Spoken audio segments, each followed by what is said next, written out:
안녕하세요. 저는 이제 막 40대에 접어든 자영업에 종사하고 있는 여성입니다. 요즘 같은 불경기에 그래도 저 믿고 찾아주시는 단골분들이 적지 않아서 감사하게도 굶어 죽지 않고 지금껏 잘 버티며 살아가고 있어요. 요즘에는 쌍둥이 아들 딸 녀석이 학원 마치고 엄마 얼굴 보겠다며 거의 매일같이 엄마 가게로 퇴근하는 바람에 그 두 녀석들과 함께하는 퇴근길이 삶의 가장 큰 낙이기도 합니다. 모든 부모님들에게 마찬가지겠지만 제게 있어서도 세상 억만금 다 긁어다 준다 하더라도 절대로 바꿀 수 없는 존재가 바로 제 아이들이겠죠. 이 녀석들 때문에 살면서 정말 이제 딱 그만 살고 싶다는 생각 들 때에도 다시 제정신 차리고 제자리 지키며 살 수 있는 것 같아요. 지금이야 내 새끼들 보면서 요것들 잘 먹여 살리고 제대로 키워내야겠다는 생각으로 내일 열심히 하며 살아가고 있지만 그런 마음 먹기까지 저 역시 인생에 고난 겪지 못했던 건 아니었습니다. 한때는 무슨 일이 있어도 제 편 들어주리라 생각했던 평생의 짝이라 믿어 의심치 않았던 사람에게 뼈아픈 배신을 당하기도 하고 그 과정에서 정말 이가 갈릴 만한 일들 겪어오기도 했어요. 미연아, 나 좀 살려줘. 우리가 그래도 수십 년을 함께 지내온 친구 사이인데. 친구 같은 소리 하고 있네. 네가 날 단 한순간이라도 친구라고 생각했으면 어떻게 그렇게 더러운 짓거리를 할 수가 있어? 내 앞에서 내 남편 뺏었다고 신나서 이죽거릴 때는 언제고 발등에 불 떨어졌으니까 이제야 큰일 났다 싶어?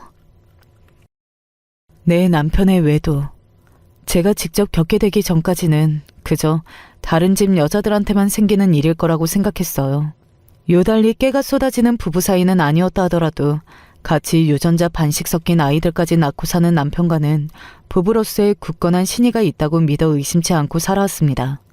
그런 남편이라는 작자가 다른 여자도 아니고 다름 아닌 내 중마고 친구라 생각했던 여자와 뒹굴고 있는 꼴을 보았을 때 여러분, 제 기분이 어땠을 것 같으세요? 남편이라는 인간도 남편이라는 인간이지만 그 친구라는 여자에 대한 분노가 더 클 수밖에 없었습니다. 연애 기간까지 포함해서 남편을 알아온 세월이 근 10년이라면 한때는 친구였던 그 여자와는 저와 무려 30년 이상의 인연을 이어오고 있었던 사람이었어요. 그 긴 시간 동안 알아오면서 흠이 없는 사람이라고 할 수는 없었지만 그래도 최소한 제게 인간적인 도리를 저버릴 거라고 생각하지 않았는데 그게 다 내 착각이었음을 깨달았을 때의 분노와 허망함이란. 하지만 저 감히 내 가정 이렇게 엉망으로 망가뜨린 그 여자 그저 곱게만 봐주지 않았습니다. 남의 눈에서 눈물 내면 제 눈에서는 당연히 피눈물 내야 하지 않겠습니까? 때는 언 30여 년 전으로 거슬러 올라갑니다. 이제 막 중학생이 되어 여중에 입학했던 저는 어릴 적부터 두루두루 사이좋게 잘 지내오던 아이들에게 제법 좋은 평가를 받아서였는지 새 학급의 친구들 사이에서도 반장으로 선출되었습니다. 어차피 진학을 했다 하더라도 사는 지역 다 고만고만한 곳에 있던 아이들이 온 학교였기 때문에 낯선 몇몇 얼굴을 제외하고서는 다들 이전에 동네에서 얼굴 한 번씩은 본 적이 있는 친구들이었어요. 담임 선생님으로부터 새 학기에 적응에 어려워하는 친구들을 신경 써달라는 부탁을 특별히 받은 바 있었기 때문에 아직까지 학급에 잘 어우러지지 못하고 있는 친구들 몇몇을 눈여겨 바라보고 있었습니다. 그중 하나이가 바로 문제의 윤주영이었어요. 유독 아이들 사이에서 섞이지 못했던 것이 바로 이 윤지연이라는 친구였습니다. 들어보니 애초에 저희 동네 출신이 아니었던 것 같더라고요. 중학교에 진학하게 되면서 이사를 온 모양인데 그 아이에 대해서 제대로 알고 있는 친구들이 한 명도 없었습니다. 하루 종일 음침하게 말 한마디도 안 하고 저번에는 복도 청소 같이 해야 된다고 말 한마디 붙였다가 사람을 째려보는데 누군 뭐 친해지고 싶어서 말 붙였나? 재수없어 진짜. 그러다 보니 벌써 학기가 시작되고 한 달이 다 되어가는데도 그 애는 여전히 외톨이였습니다. 지금처럼 학교에서 급식을 해줄 때가 아니라 도시락을 싸다니고 다녔는데 점심시간만 되면 어디를 갔는지 훌쩍 없어지는 바람에 밥도 제대로 챙겨 먹고 있는지도 모르겠더라고요. 우리 엄마가 그러는데 쟤네 엄마 전에 살던 데에서 총각이랑 바람나서 야반도주했대. 진짜? 웬일이야? 쟤네 아빠가 술버릇이 나빠서 술만 마시면 집안 살림 두드려 깨부수고 집어 던지고 난리도 아니었었나 봐. 전에 살던 동네에서 쟤네 집 모르는 사람이 없었대. 아빠는 술만 마시면 개되고 엄마는 남자에 미쳐서 자식 내팽개치고 도망가고 살던 데서 소문이 하도 나쁘게 나니까 중학교 올라오는 김에 이사하고 우리 학교로 온 모양인데 그러면 뭐해? 옮겨와서도 쟤 저렇게 음침하게 구는 건 똑같은데. 당사자 듣고 있는데 아랑곳하지 않고 소문을 물어오는 하구들 나리선 말에 제가 다 안절부절 눈치가 보였습니다. 아니나 다를까 그 다음 쉬는 시간에 평소에 다른 친구들 하는 말 예외 없이 무시만 하던 윤주영이 그 소문 언급한 아이 책상을 보란듯이 뻥 걷어차버렸습니다. 야, 너 미쳤어? 놀라서 발끈하는 그 아이 대응할 틈도 없이 머리채부터 휘어잡은 윤주영이었어요. 너 미쳤어? 이거 안 나? 순식간에 교실은 아수라장이 되었습니다. 저는 사람 눈이 그런 건 그때 처음 보았어요. 눈에 핏발이 서서는 정말 그 여자애를 죽일 작정인 것처럼 보였습니다.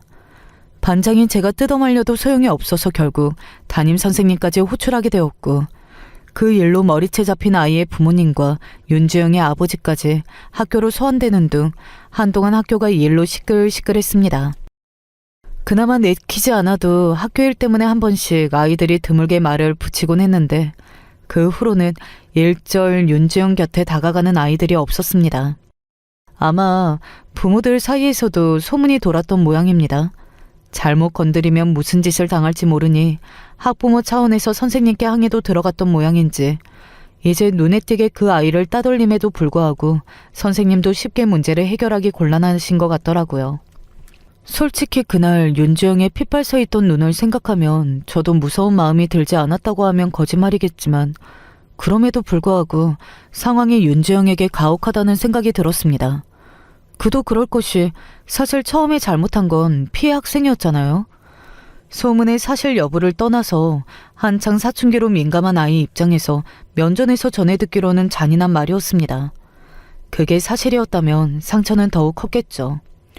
평소 그 아이 하던 태도를 생각하면 마음에 들지 않을 수는 있지만 그렇다고 해서 집안의 치부를, 그것도 자기 잘못으로 생긴 일도 아닌 걸 가지고 그런 대접을 받기에는 과했다는 생각이 들었습니다. 아무도 그 아이에게 더는 말을 붙이지 않았지만 저는 간간히 한 번씩 그 애에게 말도 붙이고 하굣길에 인사를 건네기도 했습니다. 비록 답은 돌아오지 않았지만 말입니다. 그러다 점심시간에 선생님 심부름 때문에 비품 확인하러 가게 되었는데 거기에 홀로 있던 윤주영과 딱 마주쳐버렸습니다. 갑작스레 등장한 저를 보고 그 애도 화들짝 놀란 것 같았습니다. 점심시간만 되면 사라지길래 얘가 점심도 못 먹고 굶고 있는 건가 걱정했는데 누런 밥에 김치뿐이긴 했지만 혼자서 도시락을 먹고 있더라고요. 그의 입장에서는 그런 자기 모습을 들킨 게 창피했던 모양이었습니다. 괜히 건드렸다가는 내가 불똥을 뒤집었을 것 같기도 하고 또 자리를 피해주는 게 저 아이 자존심 지켜주는 일일 것 같아서 얼른 자리를 피해주었습니다. 그러고 나서 보니 다른 반찬 아무것도 없이 며칠은 묵은 듯한 밥에 김치만 먹고 있는 도시락이 자꾸만 신경이 쓰이더라고요. 그렇게 다른 아이들보다 조금 일찍 등교해서 그의 책상 서랍에 저희 엄마가 챙겨주신 자그마한 간식거리 담은 주머니를 넣어두곤 했습니다. 어머, 반에 그렇게 사정 딱한 친구가 있었어? 엄마, 다른 아줌마들한테는 얘기하지 말고 그냥 간단하게 먹을 수 있는 거 조금만 챙겨주면 안 돼? 그 정도야 엄마가 해줄 수 있지. 아이고, 우리 딸. 언제 다 커서 다른 친구들 챙길 줄도 알고? 사실 그때는 그 애의 아픔을 온전히 이해해서라기보다는 조금은 착한 아이 콤플렉스도 있었던 것 같고 엄마가 그렇게 칭찬해주는 게 좋아서 더 챙겨주었던 것도 같습니다. 처음 며칠 동안은 손도 대지 않고 그대로 남아있던 간식이 그래도 며칠 지나고 나니 없어져 있더라고요. 그게 또 그렇게 뿌듯할 수가 없었습니다. 아무래도 이런 생각도 들었던 것 같아요. 온 반 아이들을 전부 무시하는 윤주영이었지만 그래도 내 호의까지 거절하지는 않는다는 생각에 조금은 으쓱했던 것도 같습니다. 그 애와의 인연은 그렇게 시작되었습니다. 간식 담았던 주머니 돌려받는다는 핑계로 한마디씩 주고받기도 하고, 그러다 보니 저한테만큼은 다른 애들한테 하는 것만큼 까칠하게 굴지 않는 것도 같고, 비록 반 안에서는 여전히 겉도는 아이였지만 아이들 하교하고 단 둘이 남아있을 때는 서로 이야기를 나누기도 하고, 그렇게 윤주영과 친구가 되었습니다. 그런 그의 성격이 마치 다른 사람처럼 몰라보게 변하기 시작했던 것은 고등학교 입학 이후였습니다. 제가 학교를 다닌 지역은 당시 비평준화 지역이라서 배치고사 시험을 치러서 고등학교에 진학을 해야 했어요. 그렇게 명문여고에 들어가려고 하면 제가 중학교 다니던 곳에서는 다소 거리가 떨어진 학교에 진학을 해야 했고요. 저희 중학교 출신 중에 제가 다닌 고등학교까지 함께 진학한 친구들이 몇 되지 않았는데 그중 한 사람이 바로 윤지영이었습니다. 중학교 때 다른 애들보다야 저와는 조금 가깝게 지냈다고는 해도 아주 친한 친구로 지냈다고 하기에는 무리가 있었어요. 중학교 1학년 이후로는 반까지 갈라졌기 때문에 예전처럼 자주 그 애와 마주칠 일도 적었고요.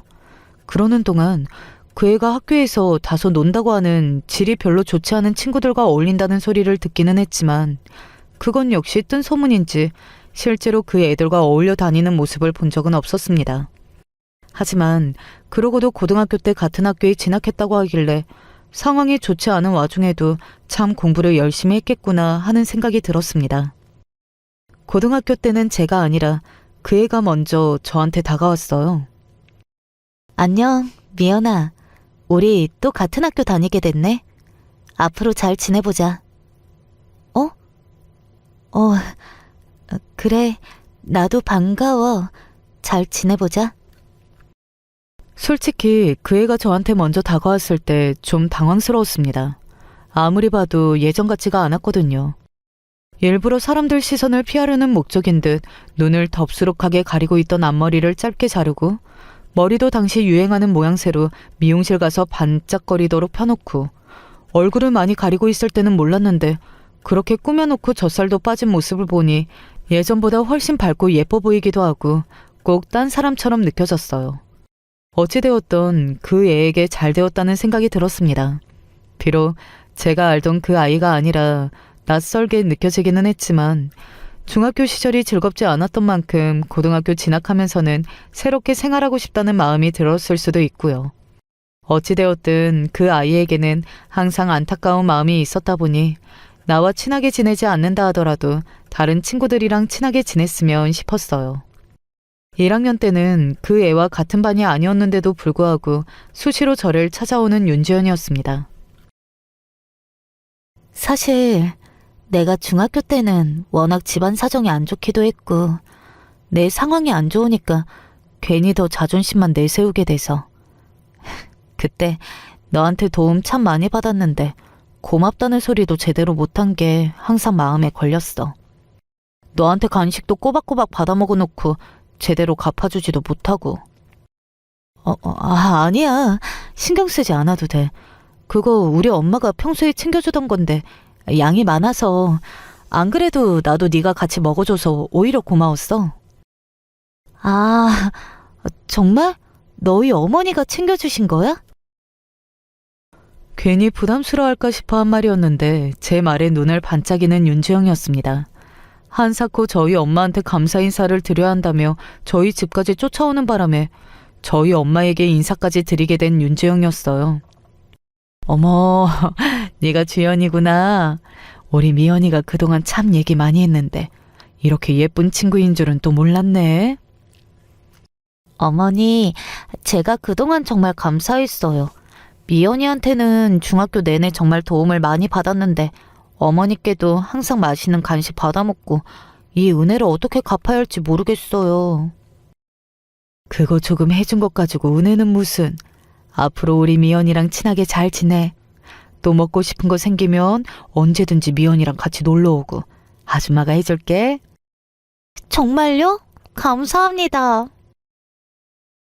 뒤늦게나마 감사를 표해야 한다는 생각이 꼭 들어서 그런 걸 수도 있다는 생각을 하면서도 솔직히 부담스러웠습니다. 마치 다른 사람이 된 것처럼 나타나서는 먼저 제게 저렇게 다가오니 어색하기도 하고 불편하기도 하고 어떻게 대해야 할 줄을 모르겠더라고요. 그 후로도 윤주영은 저희 집에 자주 찾아왔어요. 처음에는 정말로 그 애가 저희 집에 다시 올 줄 몰라서 놀랐지만 한편으로는 안쓰러운 마음도 들었습니다. 여전히 그의 아버지가 술 문제로 사고를 치시는 것 같았어요. 어머니 집에 안 계신다는 거야 진작부터 알고 있었고, 그렇다면 저희가 집에서 마음 붙일 곳이 없다는 거야 뻔했습니다. 처음엔 부담스럽다고 생각했지만 오죽했으면 마음 붙일 곳이 없었으면 아주 친하지도 않은 친구 집까지 찾아와 밥을 얻어먹고 갈 정도인가 생각하니 그건 그것대로 또 안쓰러운 생각이 들더라고요. 그렇게 저 역시 윤주영에게 마음을 열기 위해 노력했고, 고등학교 졸업할 무렵에는 서로 중마고우라고 불러도 어색하지 않을 정도로 가까운 사이가 되어 있었어요. 무엇보다 그 애가 저희 집에 드나드는 것을 편하게 생각했기 때문에 가능한 일이었습니다. 어머니, 어쩜 이렇게 음식 솜씨가 좋으세요? 저번에는 자려고 누웠는데 어머니 해주신 밥이 너무 먹고 싶어서 잠이 안 오더라니까요. 우리 주영이는 말도 참 예쁘게 하지. 우리 미연이도 엄마한테 저렇게 말 좀 예쁘게 해주면 좋으려만. 미연이야 당연히 잘하겠죠. 어머니 같은 신분이 제 진짜 엄마였으면 참 좋았을 텐데. 예전 같으면 상상도 할 수 없는 말을 아무렇지 않게 내뱉는 윤주영이었어요. 그런 그 애를 저희 엄마도 참 예뻐하셨습니다. 서로 집안 사정까지 속속들이 알고 있으니 그야말로 절친한 친구라 부를만 했습니다.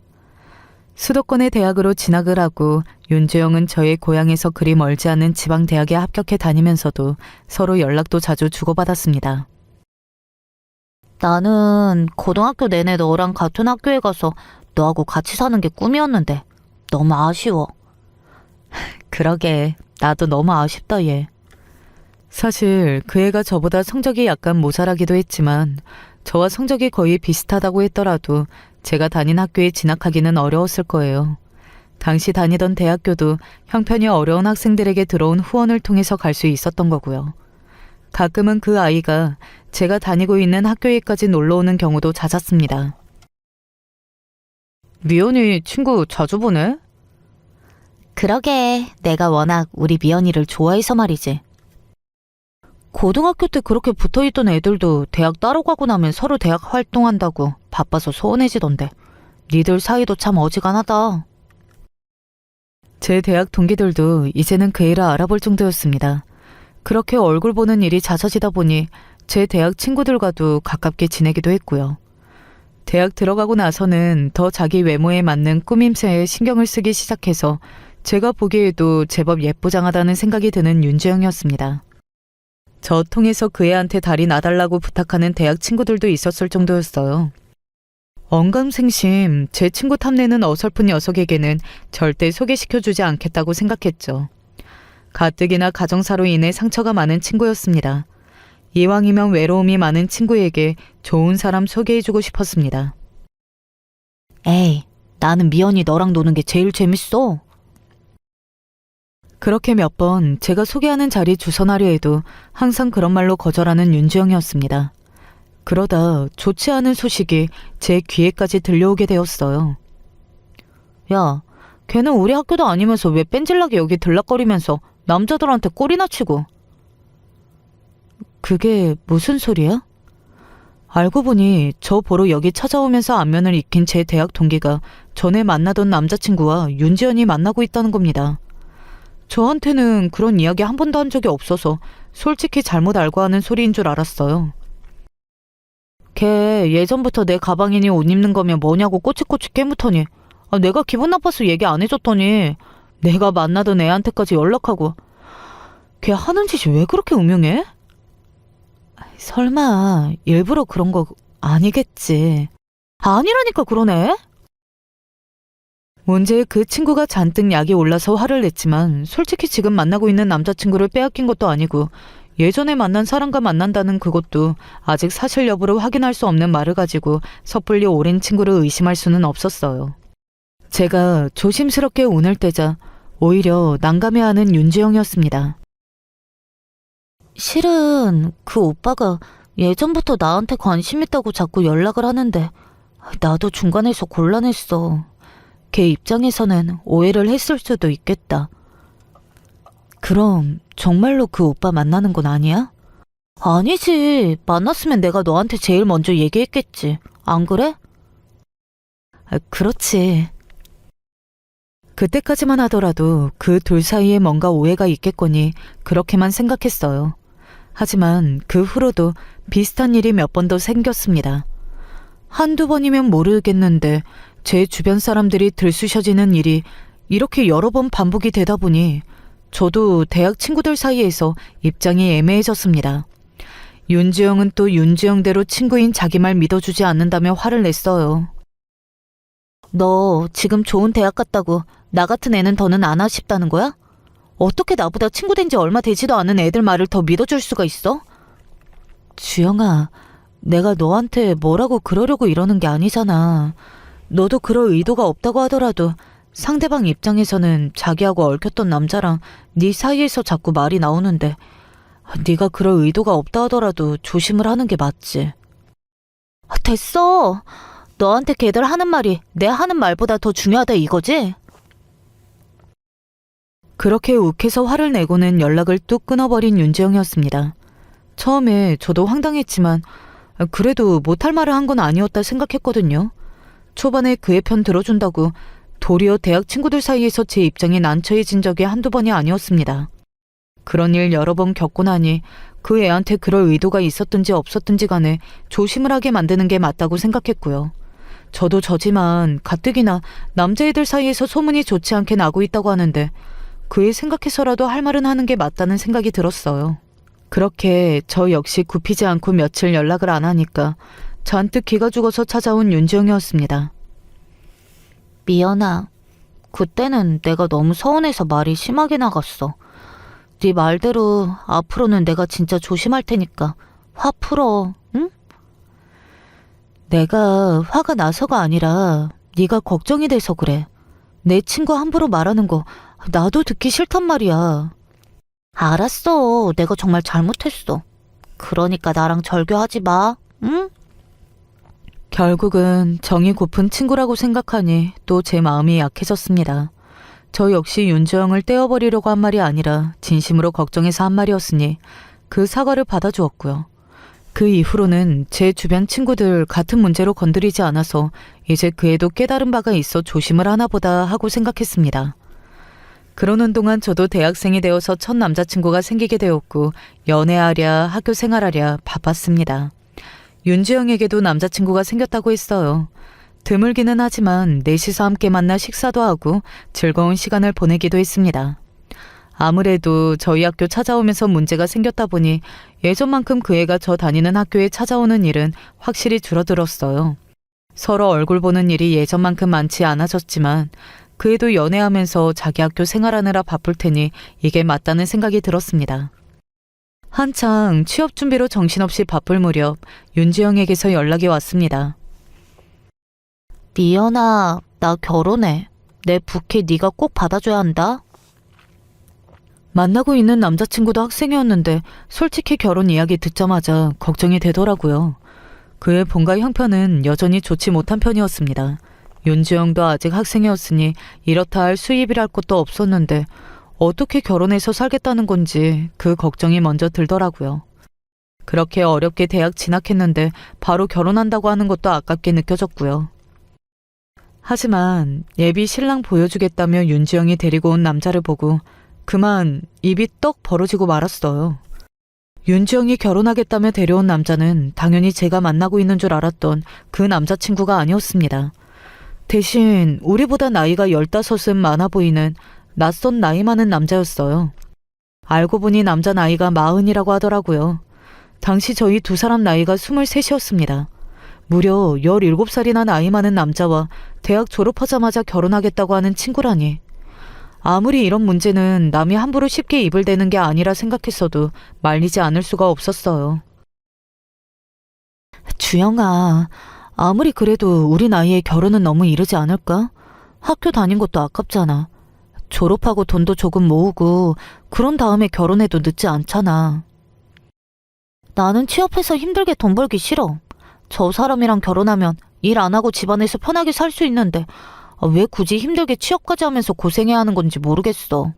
난 취업 못하는 거 하나도 안 아까워. 그래도 주영아, 사람 일이 어떻게 될지 모르는데. 미연아, 나는 살면서 제대로 된 부부라는 걸 한 번도 겪어보지 못해서 그런지 정말 아무 걱정 안 하고 편하게 좀 살아봤으면 좋겠어. 처음부터 윤주영이 결혼하겠다는 남자를 지극히 사랑해서 결혼하려 한다는 생각은 들지 않았지만 대놓고 저렇게 얘기하는 친구 말을 들으니 더더욱 걱정이 되더라고요. 한편으로는 저런 마음으로 시작한 결혼이 순탄하게 흘러갈까? 그것도 걱정이었고요. 아, 정말 그 결혼 안 했으면 좋겠는데. 그래도 너무 대놓고 그러지는 마. 그래봤자 결국은 자기 하고 싶은 대로 할 텐데. 자기 신랑 그렇게 안 좋은 소리 한 거 두고두고 마음에 담으면 그때 어떡하려고. 설마 주영이가 나한테 그러겠어?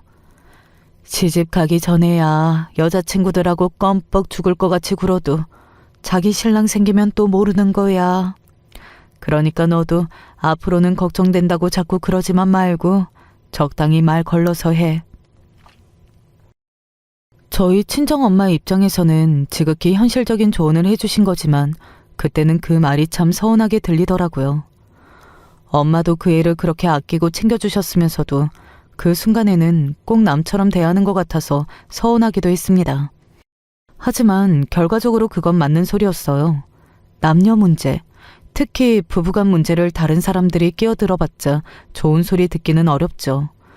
결국 그 애도 자기 고집 꺾지 않고 그 나이 많은 남자와 결혼을 했습니다. 그래도 그 남자가 고생 안 시키겠다고 호언장담한 것이 허언은 아니었는지 결혼식도 참 휘황찬란했어요. 결혼식장의 신부 아버지 모습은 보이지 않았습니다. 그동안 인연을 끊은 건지 아니면 결혼 준비하면서 그렇게 된 건지는 모르겠지만 제게는 그런 얘기를 한마디도 하지 않아서 내심 서운한 기분이 들었어요. 하지만 좋은 일도 아니고 부모와 그렇게 되었는데 속이 쓰려도 그의 속이 더 쓰리겠지 싶어 부디 나이 차이 나는 신랑이 부모 몫까지 그간 고단했던 삶을 행복하게 해주기를 진심으로 바랐습니다. 그러고 저는 취업 준비한다고 그리고 그 이후에는 취업해서 사회초년생으로서 고군분투한다고 바빴습니다. 가끔 윤주영에게서 연락이 오기는 했지만 좋은 말들보다는 자기 신랑에 대한 불만 토로하는 푸념이 대부분이었습니다. 자기 허락받은 거 아니면 나 외출한 것 같고도 자꾸 잔소리하고 돈 허투루 쓴다고 얼마 되지도 않은 걸로 쪼잔하게 굴고. 아, 이럴 줄 알았으면 나도 그냥 너처럼 취업해서 돈 벌 걸 그랬어. 내가 치사스러웠어 진짜. 그때가 제가 정말 인성에 문제 있는 사수 만나서 매일같이 울면서 야근하던 때였거든요. 물론 그 친구가 그거 알고 일부러 약 올리려고 저한테 그렇게 얘기하는 건 아니라는 걸 알기는 했지만 그렇게 취업해서 힘들게 푼돈 벌기 싫다며 결혼으로 도망쳐놓고 정작 취업해서 고생하는 저한테 자기가 마음만 먹었으면 쉽게 취업해서 돈 벌며 편하게 살 수 있었던 것처럼 얘기하는 말을 듣는 게 기분이 썩 좋지는 않았습니다. 그럼에도 불구하고 그 친구 그 푸념을 힘든 와중에도 들어주었던 건 짠한 마음이 항상 남아있어서 그랬을 거예요. 같이 지내면서 언행에 경솔한 모습을 보이기도 하고 제 다른 친구들과의 사이에서 분란을 일으키는 등 잘못을 한 게 아주 없지는 않았지만 그럼에도 불구하고 항상 그 애를 용서하고 친구 사이를 지속할 수 있었던 건 그런 연민의 감정 때문이 아니었다고는 말하기 어렵겠네요. 고생스러운 사회초년생 시절도 간신히 어찌어찌 넘기게 되고 저도 어느덧 사회인 태가 나기 시작했습니다. 그러면서 결혼을 전제로 만나는 사람도 생기게 되었고요. 후에 제 아이들의 아버지가 되는 남편이었습니다. 그러는 동안 윤지영은 결혼 5년 차를 넘기고 있었지만 아직 아이는 생기지 않았습니다. 그걸로 스트레스를 많이 받고 있는 윤지영이었어요. 아이씨, 도대체 왜 내가 이 고생을 해야 돼? 문제가 있어도 늙은 자기한테 있겠지 나한테 있겠어? 윤지영의 남편은 벌써 40대 중반에 들어서기 시작했고 그쪽은 아이가 많이 급한 것 같더라고요. 남편도 남편이었지만 시댁 쪽에서 여간 닥달하는 게 아닌 모양이었어요. 그러니 아직 한창 창창한 나이에 몸에 별다른 이상이 없는데도 시험관 시술까지 받고 있는 친구였습니다. 저는 그런 시술을 받아보지는 않았지만 그게 여자 몸에 참 무리가 많이 가고 힘이 든다는 것은 익히 들어 알고 있었거든요. 그걸 벌써 몇 년째 하고 있으니 가뜩이나 성격에 날카로운 부분이 있는 윤지영의 히스테리가 심해진 것도 이해 못할 것은 아니었어요. 그러지 말고 정 그러면 남편분하고도 같이 병원 가자고 해보지 그래? 그 인간이 그런 거 할 줄 아는 인간이었으면 내가 지금껏 이런 고생을 했겠어? 아직 시집을 안 가서 그런지 너도 참 속 편한 소리 한다. 개껏 친구 생각해서 조심스럽게 꺼낸 말에 면박을 주는 윤지영 때문에 무안하기는 했지만 아이 갖는 문제로 여자들이 받는 스트레스가 상상을 초월한다고 하니 그것도 그냥 묵묵히 넘겨주었습니다. 30 넘어갈 쯤 결혼을 전제로 만나던 사람과 저도 결혼하게 되어 유부녀가 되었습니다.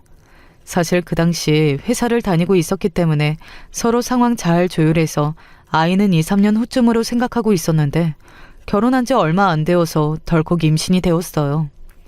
예정보다 이르게 찾아온 아이 소식에 다소 당황스럽기는 했어도 저희 친정도 그렇고 시댁도 그렇고 남편도 그렇고 저희 부부에게 찾아와준 새 생명에 다들 뛸 듯이 기뻐했습니다. 저 역시 마찬가지였고요. 뱃속 아이가 쌍둥이라는 소식을 처음 들었을 때는 다소 겁이 나는 것도 사실이었지만 나를 믿고 엄마라고 찾아와준 우리 아이들 부디 건강하게 잘 나을 수 있기만을 바라며 벌써부터 엄마가 된 기분을 만끽했습니다. 그런데 이 소식 윤주영에게 전하려고 하니 그거는 저도 많이 머뭇거리게 되더라고요. 친구가 벌써 거의 7년째 아이가 생기지 않아 마음고생을 하고 있는데 거기다 결혼하자마자 아이 생겼다는 소식 전하는 게 쉽지는 않았습니다. 하지만 그 친구 성격에 다른 데서 이 이야기 전달받았다가는 더 난리가 날 것이 뻔했으니 제 입으로 먼저 실토를 했어요. 좋겠다 해. 너는 어쩜 그렇게 인생이 술술 잘도 풀리니. 나는 뭐 하나 쉽게 넘어가는 법이 없는데 너한텐 참 쉽다. 쉬워. 임신했다는 친구 말에 축하의 말보다 자기 신세 한탄부터 먼저 늘어놓는 윤주영 말에 솔직히 서운한 감정이 들지 않았다면 거짓말이었겠지만 저 역시 이 얘기 꺼낼 때 이 정도는 각오를 하고 있었기 때문에 마음을 다스렸습니다. 오죽이나 힘이 들면 저럴까 생각하기도 했고요. 임신 때문에 출산휴가에 들어가게 되면서 몸이 무거워지니 어디 잘 다니기도 힘들고 그럴 때마다 윤주영이 뻔질나게 집을 드나들었습니다. 너 혹시 나 몰래 시험관 시술한 거 아니야? 시험관으로 임신하면 쌍둥이 잘 생긴다고 하던데? 그랬으면 내가 너한테 제일 먼저 얘기를 했겠지. 우리도 예상 못했다니까. 여전히 자기보다 훨씬 쉽게 아이 들어선 친구에게 고가운 마음이 풀리지 않았는지 그런 의심하는 말까지 들었을 때는 황당하기 짝이 없었지만 애써 마음 다독이며 그렇게 답을 했습니다. 괜히 그런 말에 발끈해서 화내면 우리 아가들 정서에 좋지 않을 것도 같고 그러고 보면 참 제가 그 친구한테만큼은 관대했다는 생각이 듭니다. 다른 사람 같았으면 이 정도로 저를 긁었으면 참아주지 않았을 텐데 어린 시절 그렇게 음울했던 그의 모습을 떠올리니 자꾸만 마음이 약해졌던 것 같아요. 비록 그 시절과는 다르게 그 아이 차림새나 두르고 다니는 것은 날이 갈수록 화려해졌음에도 불구하고 저는 그 애를 보면 자꾸만 중학생 시절 그 누구에게도 마음 열지 않고 고립돼 있던 모습만 자꾸 떠오르더라고요. 그렇게 우리 아이들 무사히 출산하고 육아휴직 중에도 자주 찾아오는 윤주영이었습니다. 애들 둘 다 네 신랑은 하나도 안 닮고 너만 닮은 것 같아. 원래 첫애는 아빠 판박이라고 하던데. 우리 친정 부모님이랑 시부모님은 그 사람 많이 닮았다고들 하던데. 아니야, 안 닮았어. 굳이 우리 애들 네 신랑 안 닮았다고 우기는 심보도 다소 얄밉게 느껴지기는 했지만 또 저러나 보다 하고 넘어갔죠. 그즘 윤주영과 남편의 사이가 더 악화되었거든요. 윤주영 남편의 외도가 원인이라고 했습니다. 제 마누라는 지 새끼 같겠다고 이렇게 개고생을 하고 있는데 늙은 놈이 무슨 기운이 있어서 밖에다 기운 빼고 다니는지. 요새는 그냥 밥에 확 약타서 죽여버리고 싶다니까? 너 정말 괜찮아? 계속 그러고 살아도 괜찮은 거야? 그럼 이러고 살아야지 뭐. 내가 미쳤다고 저 인간 좋으라고 이혼을 해줘? 저 늘다리하고 사느라 좋은 시절 다 보낸 것도 억울해 죽겠는데 내가 꼭 저놈보다 더 오래 살아서 저놈 재산 다 먹을 거야. 악에 받쳐서 그런 소리 하고 있는데 아직 아이들이 알아들을 나이는 아니었지만 저도 모르게 아이들 눈치를 볼 수밖에 없었습니다. 주영 씨, 우리 집에 오는 거 좀 자제하게 하면 안 되겠어? 솔직히 애들 교육에 그렇게 도움 될 만한 사람은 아니잖아.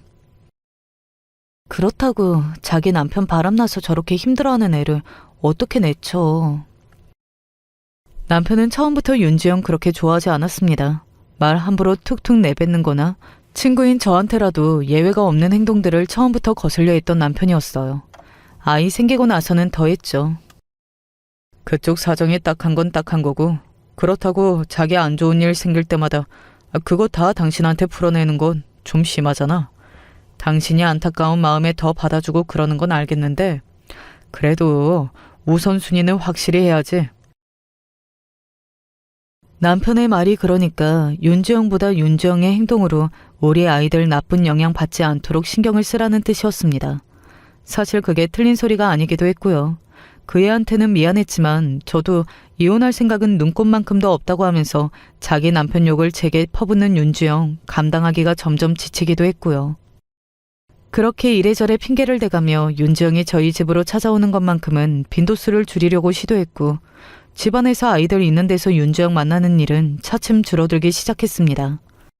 아이들 어린이집 다니기 시작하면서부터는 저도 제 길 새로 모색하느라 고생을 좀 했습니다.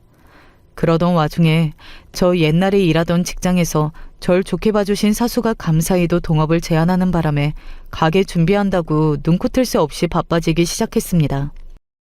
친정 도움이며 시댁 도움이며 염치도 없이 아이들 맡기면서도 잠잘 시간까지 부족할 정도였으니 저도 몸도 마음도 많이 힘들더라고요.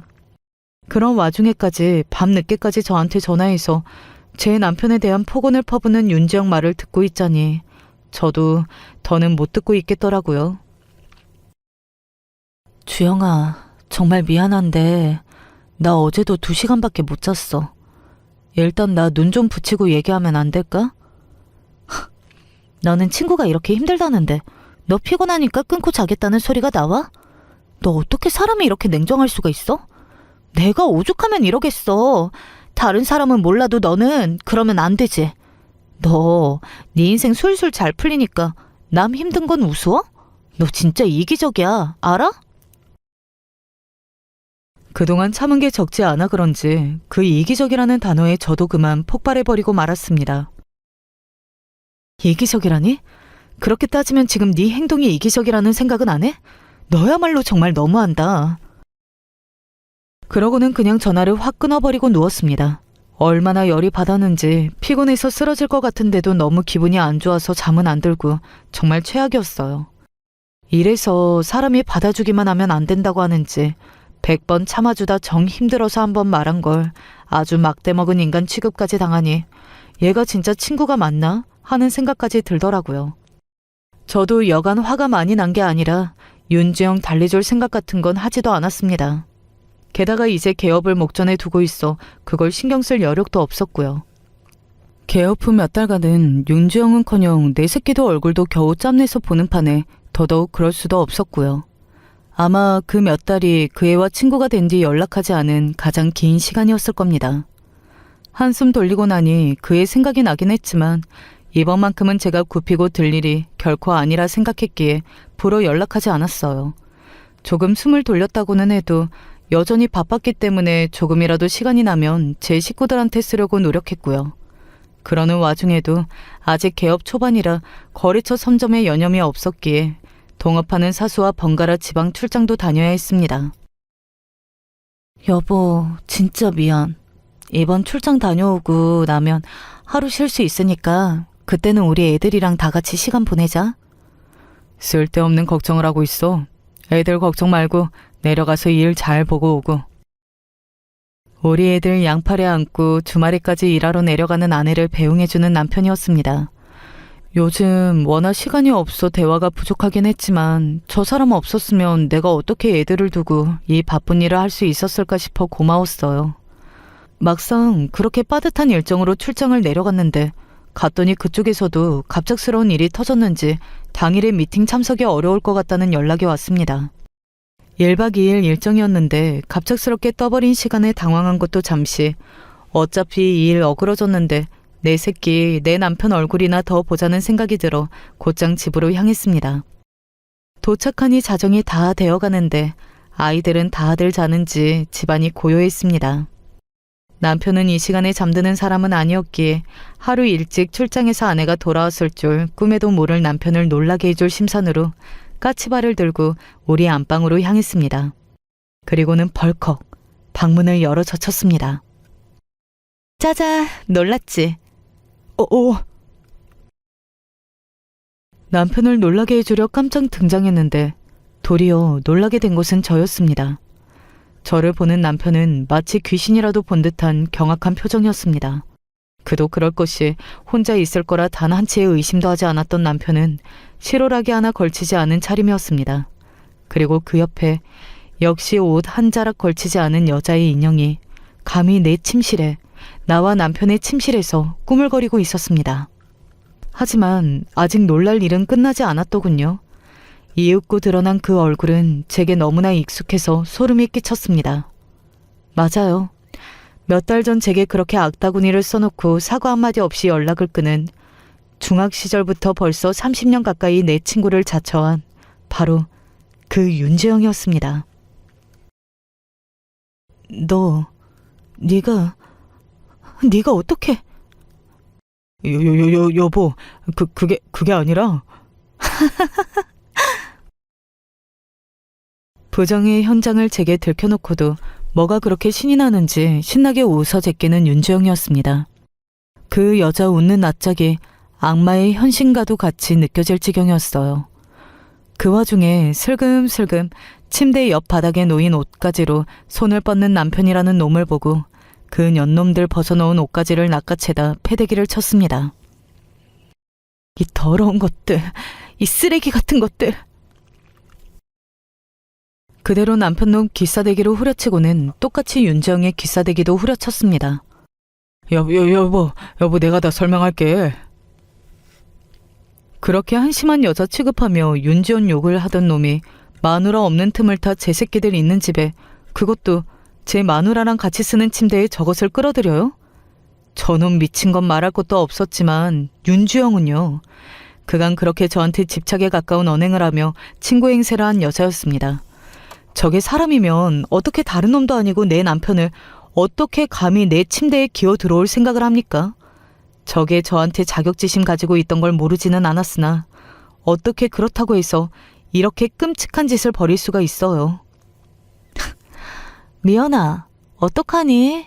네 남편은 내가 좋다는데. 그렇게 기고만장하던 오미연이도 참 별것 없구나.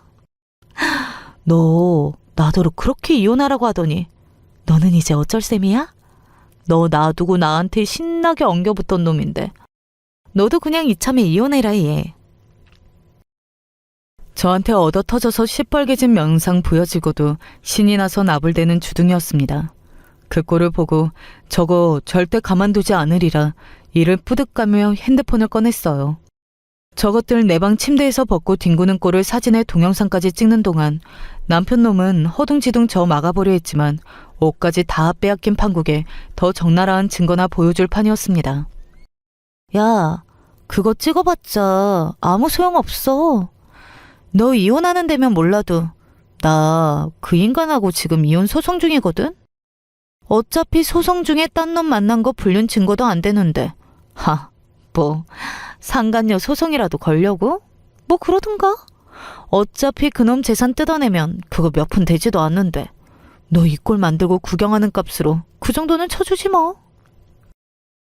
신이 나서 나불대는 윤지영 말에 더더욱 열을 올리며 방금 찍은 사진들, 동영상, 카톡 단톡방 일일이 들어가 모조리 첨부해 올리기 시작한 저였습니다. 물론 그 안에는 지금 저 여자와 남편이라는 놈도 있었죠. 여보. 이게 미쳤나? 너 이거 범죄야. 나한테 고소당하고 싶어? 기껏해야 이혼 증거로나 쓸 줄 알았지. 제가 그거 찍자마자 오만 단톡방, 심지어 동창의 단톡방에까지 그걸 뿌릴 줄은 몰랐나 봅니다. 솔직히 저도 무슨 계산이 있어서 한 행동은 아니었습니다. 이혼 소송을 생각하면 이런 증거, 그것도 저 놈들 나체 사진과 동영상 올리는 건 현명한 방법은 아닐 테죠.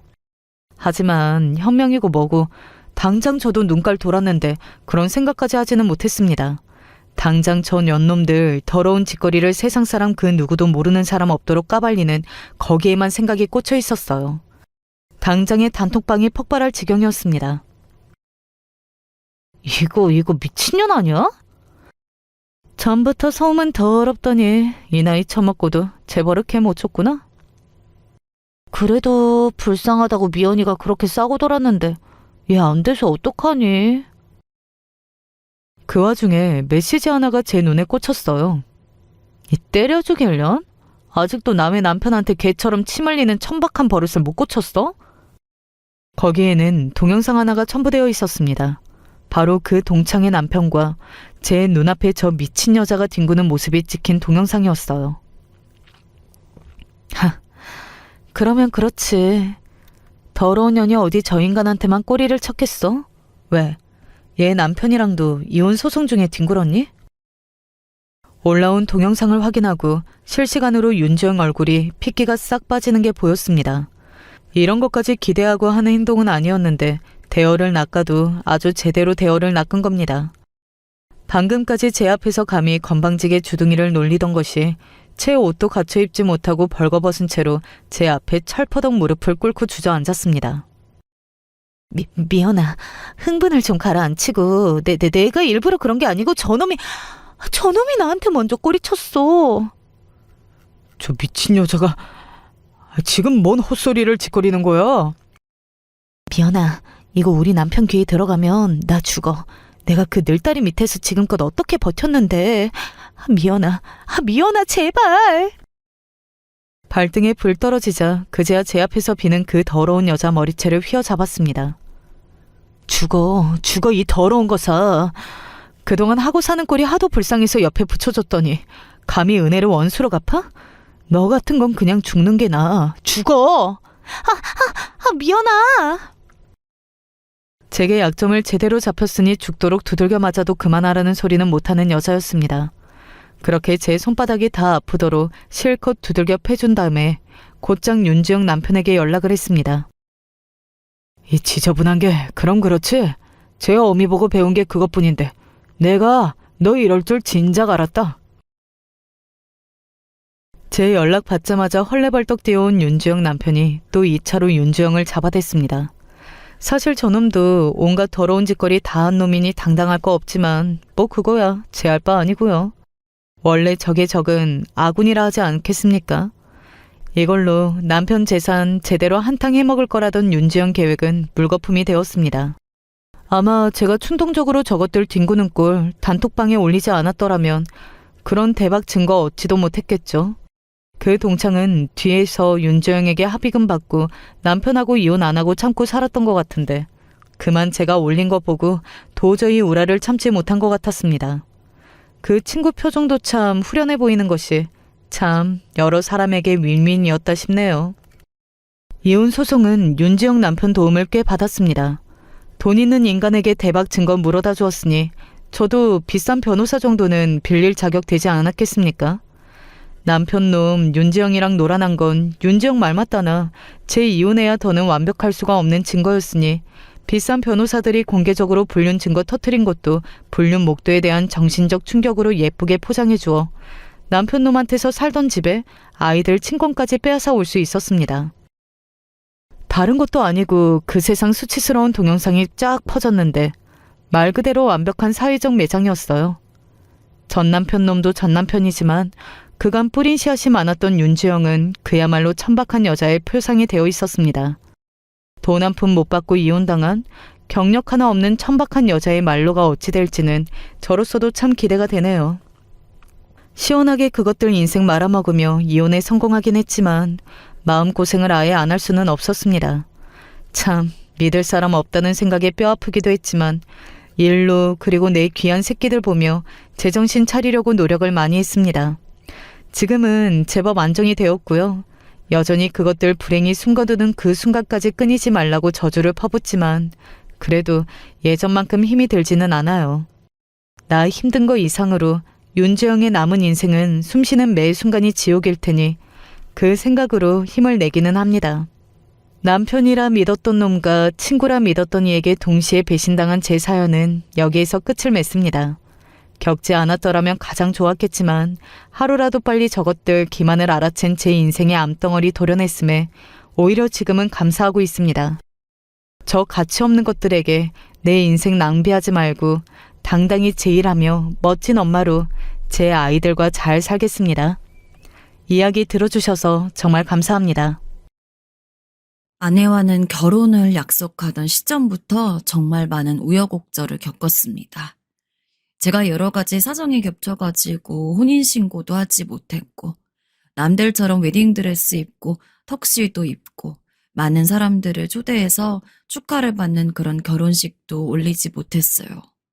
사실 결혼식이라기도 참 초라하게 저희는 서로의 사랑에 대한 증표로 반지만을 주고받았습니다. 나는 평생 죽을 때까지 당신 하나만을 사랑할 거야. 그러니 당신도 나를 믿고 함께 따라와 줘. 내가 다른 건 몰라도 당신 하나는 행복하게 해줄게. 사실 저라고 왜 아내와 결혼식을 올리고 싶지 않았겠습니까? 제 꿈은 제가 사랑하는 사람이 생기면 그 누구보다도 성대한 결혼식을 올리고 많은 사람들의 축복과 환호를 받으면서 아내가 원하는 여행지를 한 달 정도 다녀오고 아늑한 신혼집에서 함께 오손도손 사는 것이었습니다.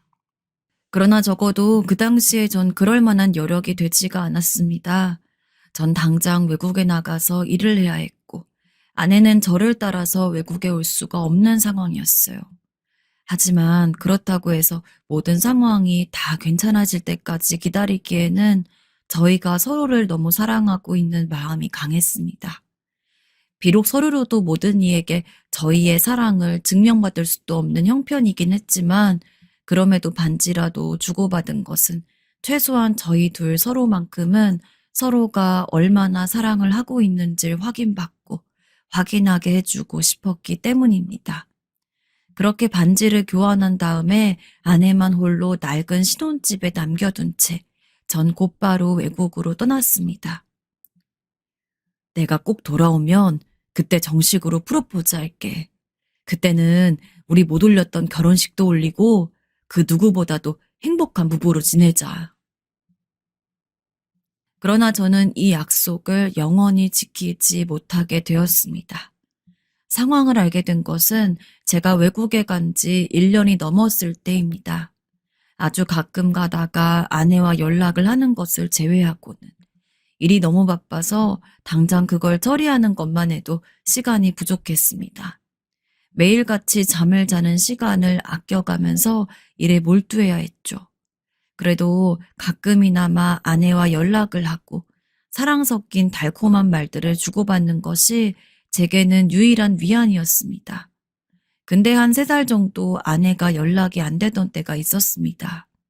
솔직히 많이 걱정이 됐고 마음 같아서는 바로 한국 가는 비행기를 타가지고 아내에게 무슨 일이 있는지 알아보고 싶었지만 그럴 여건이 되지 않았기 때문에 그저 마음속으로 아내는 괜찮을 거라고 별일 없을 거라고 그냥 근래 바빠가지고 연락을 못하는 것일 뿐이라고 절 위로하는 수밖에 없었습니다.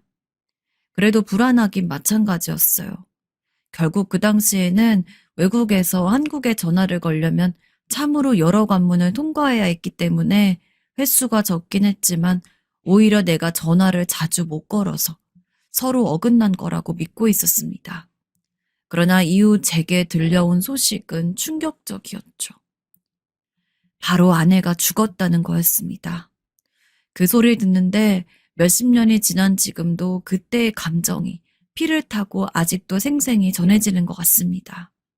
당연히 제가 일이 손에 잡힐 리가 없었죠. 하지만 모든 것을 다 내려놓고서 바로 한국으로 들어올 수도 없는 상황이었습니다. 결국 저는 최대한 제게 주어진 일을 빨리 끝내고 한국으로 완전히 돌아오기 위해서 노력하는 것이 최선이었습니다.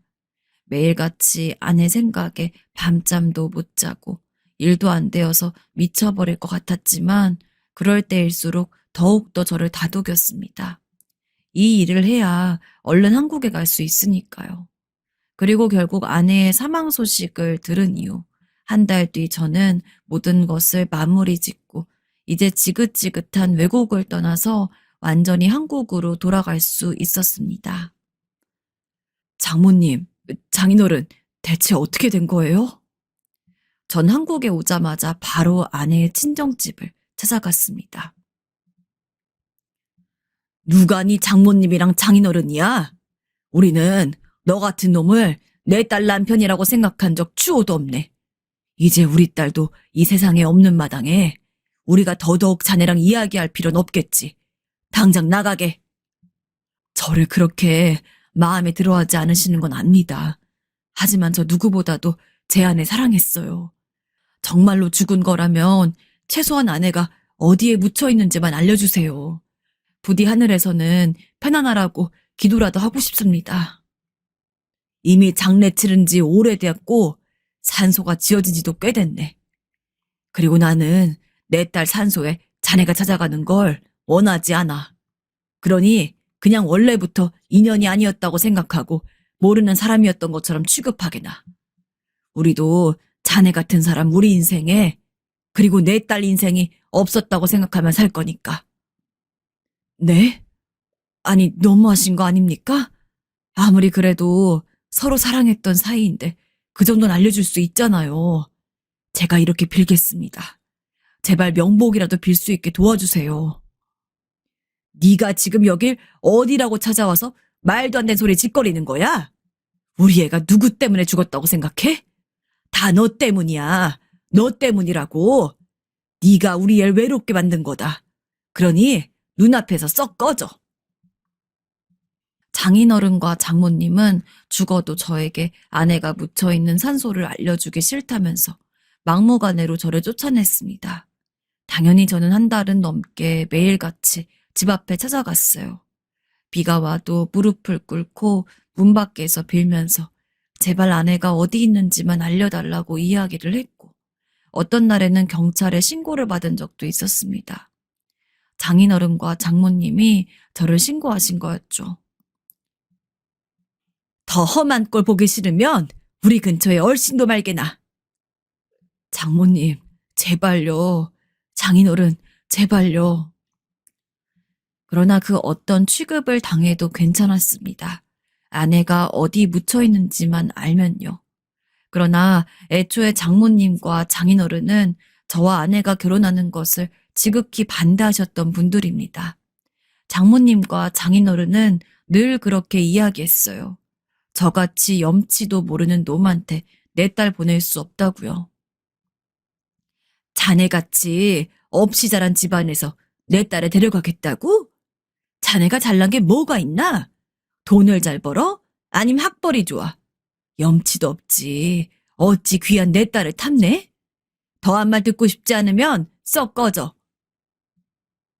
저도 아내에 비해서는 제가 많이 부족하다고 생각합니다. 사실 제 형편이 아니었다면 아내와 결혼을 약속한 시점부터 문제없이 결혼식을 올리고 진짜 부부가 되어서 살 수도 있었을 테니까요. 그러나 마음 착한 아내가 저를 위해서 배려해주는 게 참 많았습니다. 난 괜찮으니까 외국에서 일 열심히 하고 얼른 들어와. 그리고 행복하게 같이 함께 살자. 내 걱정은 말고. 사실 그래서 저는 더욱더 얼른 모든 것을 마무리 짓고 한국으로 돌아오고 싶었어요. 아내가 저한테 잘 대해준 만큼 저 역시 남편으로서 아내가 원하는 것들을 다 이뤄주며 진정한 부부가 되고 싶었거든요. 그러나 그런 나를 이루기는커녕 영영 아내를 볼 수 없는 상황이 왔다니. 장모님과 장인어른은 저를 원망했습니다. 네가 내 딸을 죽인 거야. 그 말을 듣는데 가슴이 턱 막히더라고요. 순간 토할 것 같은 기분에 아찔해진 정신을 잡고서 그게 무슨 소리냐고 힘겹게 물었더니 장모님이 그렇게 이야기를 했습니다. 제가 그렇게 일 핑계대며 외국으로 가지 않았다면 아내는 외로워하지 않았을 거라고요. 아내는 외로움에 지쳐서 극단적인 선택을 했다고 했습니다. 전 아내의 선택이 믿기지가 않았지만 그렇다고 해서 장모님과 장인어른 앞에 고개를 빳빳이 들 수 있는 상황이 아니었어요. 정말로 아내가 저 때문에 포기한 것들이 많았으니까요. 아내와 전화를 할 때면 늘 외롭지 않냐는 제 말에 아내는 뭐가 외로워? 당신이 언제나 멀리서 날 생각해 주는 걸 알고 있는데. 그리고 설사 외로워도 나중에 당신이 외롭지 않게 해줄 거잖아. 그치? 라며 늘 밝은 모습을 보여주었습니다. 전 그걸 철석같이 믿고 있었어요. 그래서 아내가 정말로 외롭지 않다고, 내가 금방 돌아올 거라는 걸 믿고 있다고 그렇게 단언했죠. 하지만 알고 보니까 아내는 그렇지 않았던 모양입니다. 전 장모님과 장인어른에게 죄인이었어요. 장모님과 장인어른이 저와의 결혼을 반대했던 것도 결국엔 제가 아내를 무척이나 외롭게 할 것 같았기 때문이라고 했습니다. 근데 어떻게 보면 장모님과 장인어른이 맞았네요. 전 정말로 아내를 외롭게 했고, 그러다 못해 아내가 이 세상에서 홀로 이승을 떠나게 만들었으니까요. 그런 이야기를 듣고 나서도 제가 계속해서 아내 친정집을 찾아가면서 아내의 산소를 알려달라고 할 수 없었습니다. 전 그 뒤로 집에 돌아와서 다시는 친정집에 발길을 들이지 않았어요. 그리고 제가 하던 모든 것들을 그만두었습니다. 서울에 가지고 있던 작은 집도 전부 계약을 해지하고 모든 일에 손을 놓고야 말았습니다.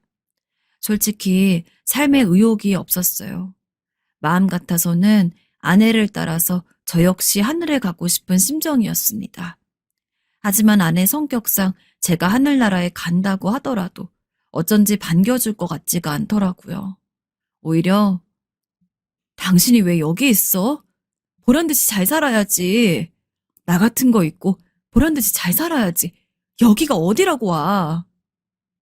라며 혼나기만 할 것 같고요. 하지만 그렇다고 할지언정 아내도 없는 세상에서 제가 남들처럼 평범하게 살아가고 싶진 않았습니다. 그래서 저는 그 길로 먼 시골에 있는 산속에 들어가서 살기로 결정을 했습니다. 제가 알던 모든 사람들과도 인연을 끊고 속세와 아예 단절된 채 홀로 살아가야겠다 싶었습니다. 그렇지 않으면 계속해서 아내 생각에 미쳐버릴 것만 같았거든요. 물론 산속에 살아도 아예 먹고 살지 않을 수는 없었습니다. 그렇기 때문에 전 필요할 때마다 일용직을 나가기로 결정했어요. 산속에 사는 것은 처음엔 굉장히 불편했습니다. 왜냐하면 저도 서울 생활에 익숙해진 사람이기 때문에 처음엔 가게 같은 것도 가깝지 않고 화장실도 수도도 편안하게 사용하기 힘든 환경에 적응하기가 힘들었습니다. 그러나 그럴 때마다 전 마음속으로 아내를 되새겼어요. 이 모든 불편함은 아내를 혼자 외롭게 떠나보내게 만든 내 죗값을 치르는 거다. 그렇게 생각하면 힘들더라도 그 힘든 게 당연해지다 보니까 견딜 수가 있더라고요. 산속 생활에 익숙해진 것은 한 7, 8년 정도 지났을 때부터입니다. 그만큼 산속 생활은 매일매일 달라서 적응하기 꽤나 힘들었습니다. 자연인으로 온전히 스스로 인정받을 때까지 그 정도의 시간이 걸렸던 것 같습니다. 그때는 이제 때가 되면 일용직을 나가서 돈을 벌고 정말 죽지 않을 정도의 먹을 것들만 사서는 산으로 돌아온 뒤 제 나름대로 생활을 하는 것이 무척이나 익은 상황이었어요. 그리고 저는 신문물을 만나게 되었죠. 바로 스마트폰이었습니다. 어느 순간부터 일용직을 나가면 함께 일하는 동료들이 저만 빼고 스마트폰으로 이것저것 하고 있더군요. 자네 핸드폰이 왜 이리 옛날 거야? 아이, 돈도 별로 안 드는데 새 폰으로 바꾸지 그래. 세상과 단절되어 살아온 내게 정말 신세계나 다름없었습니다. 그리고 저는 스마트폰이 제 친구가 되어줄 거라고 직감했습니다. 원래 산속으로 들어오기 전까지 제 작은 취미가 블로그에 글을 쓰는 거였기 때문이었죠. 스마트폰으로는 사진도 찍고 글을 써서 인터넷에 올릴 수도 있으니 충분히 가능하겠더라고요. 그렇게 저는 스마트폰을 구입해서 글을 쓰고 제 일상을 기록하는 것은 제게 무척이나 큰 위안이 되었습니다. 사실 젊을 적에도 시간이 나면 글을 쓰면서 스트레스를 풀고 그랬는데 산에 와서 잊어버리던 찰나 스마트폰이란 좋은 핸드폰이 나타난 거죠. 제가 블로그에 글을 올려도 많이 봐주는 사람이 있던 건 아니었지만 그냥 내가 어떤 것을 느꼈는지, 어떤 것을 보고 살고 있는지를 다른 곳에 풀어놓는 것만으로도 가슴이 탁 트이는 기분이었습니다. 그렇게 저는 산속에서 시간이 나면 블로그로 글을 썼고 글을 쓰지 않는 시간에는 멍하니 앉아서 자연의 소리를 들으며 살았습니다. 산새 울음이 얼마나 달콤한지, 계곡 물소리가 얼마나 잔잔하고 은은한지 예전 같았으면 전혀 몰랐을 것들이 너무나 특별하게 다가오더군요. 아내에 대한 속죄를 위해 시작하게 된 산속 생활이지만 나중에 가서는 정말로 제 자신이 산속 생활 자체에 무척이나 익숙해졌습니다. 그렇게 저는 20년 가까이 산속에서 살았습니다. 단 한 번도 또다시 원래 살던 곳으로 내려가지 않았냐고요? 네, 내려가지 않았습니다. 전 처음 산속 생활을 시작했던 때와 그대로 꼭 필요한 생필품을 사기 위해서 저 위에서 읍내에 있는 가게에 가는 게 아니면 굳이 산 아래로 내려오지 않았고 여전히 기존에 알던 그 누구와도 연락을 하지 않고 지냈습니다. 외로웠던 것도 처음에나 그랬지 계속해서 연락을 끊고 사니까 그냥 혼자 사는 이 시간이 너무나 평범해지더라고요. 사실 아내를 제외하고는 그렇게까지 친하다고 할 만한 사람도 없었고요. 부모님은 일찍 돌아가셔서 전 되게 옛날부터 혼자 살아왔고 그러다 보니까 먹고 사는 게 바빠서 마음 터놓을 친구도 제대로 사귀지 못했습니다. 연락을 하는 사람들이 아예 없던 건 아니었지만 당장 내가 연락이 끊긴다고 해도 그냥 그러려니 할 만한 관계의 사람들이 전부였어요. 흔히들 나이가 들면 원래 외로움을 느끼지 않았던 사람들도 외로움을 느낀다고 하는데 저한테는 해당 사항이 없었습니다. 하지만 단 하나 보고 싶은 사람이 있다면 죽은 아내였죠. 시간이 지나면 그리움도 보고 싶음도 사랑도 많이 희석될 거라고 생각을 했는데 제가 정말로 아내를 너무도 많이 사랑했던 모양입니다. 산속 생활 내내 아내만 그리워했으니까요. 그런데 어느 날 저만 있는 산속에 다른 낯선 사람의 발소리가 들렸습니다. 산책로가 있는 산이다 보니까 등산을 좋아하시는 분들이 가끔 오긴 했는데 제가 자리를 잡고 있던 곳은 아예 길이 나지 않는 곳이라 몇십 년을 살면서도 다른 사람을 보는 게 한두 번, 세 번밖에 없었거든요. 그만큼 드문 일이었어요. 물론 가끔 길을 잃은 분들이 오기도 했던 터라 전 이번에도 당연히 산을 타다가 길을 잘못 들어서 여기까지 온 사람이 있나 보다 하는 생각으로 길을 찾아주려고 밖으로 나갔습니다. 근데 눈앞에 웬 여자가 저를 딱 보더니 갑자기 엉엉 울더라고요. 전 깜짝 놀라서 다가갔습니다.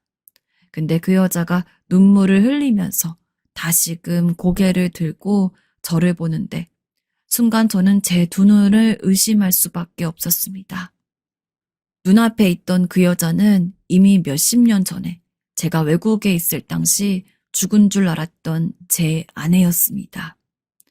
어떻게 몇십 년이나 얼굴을 안 봤는데 확신을 하냐고 물어볼 수도 있을 겁니다.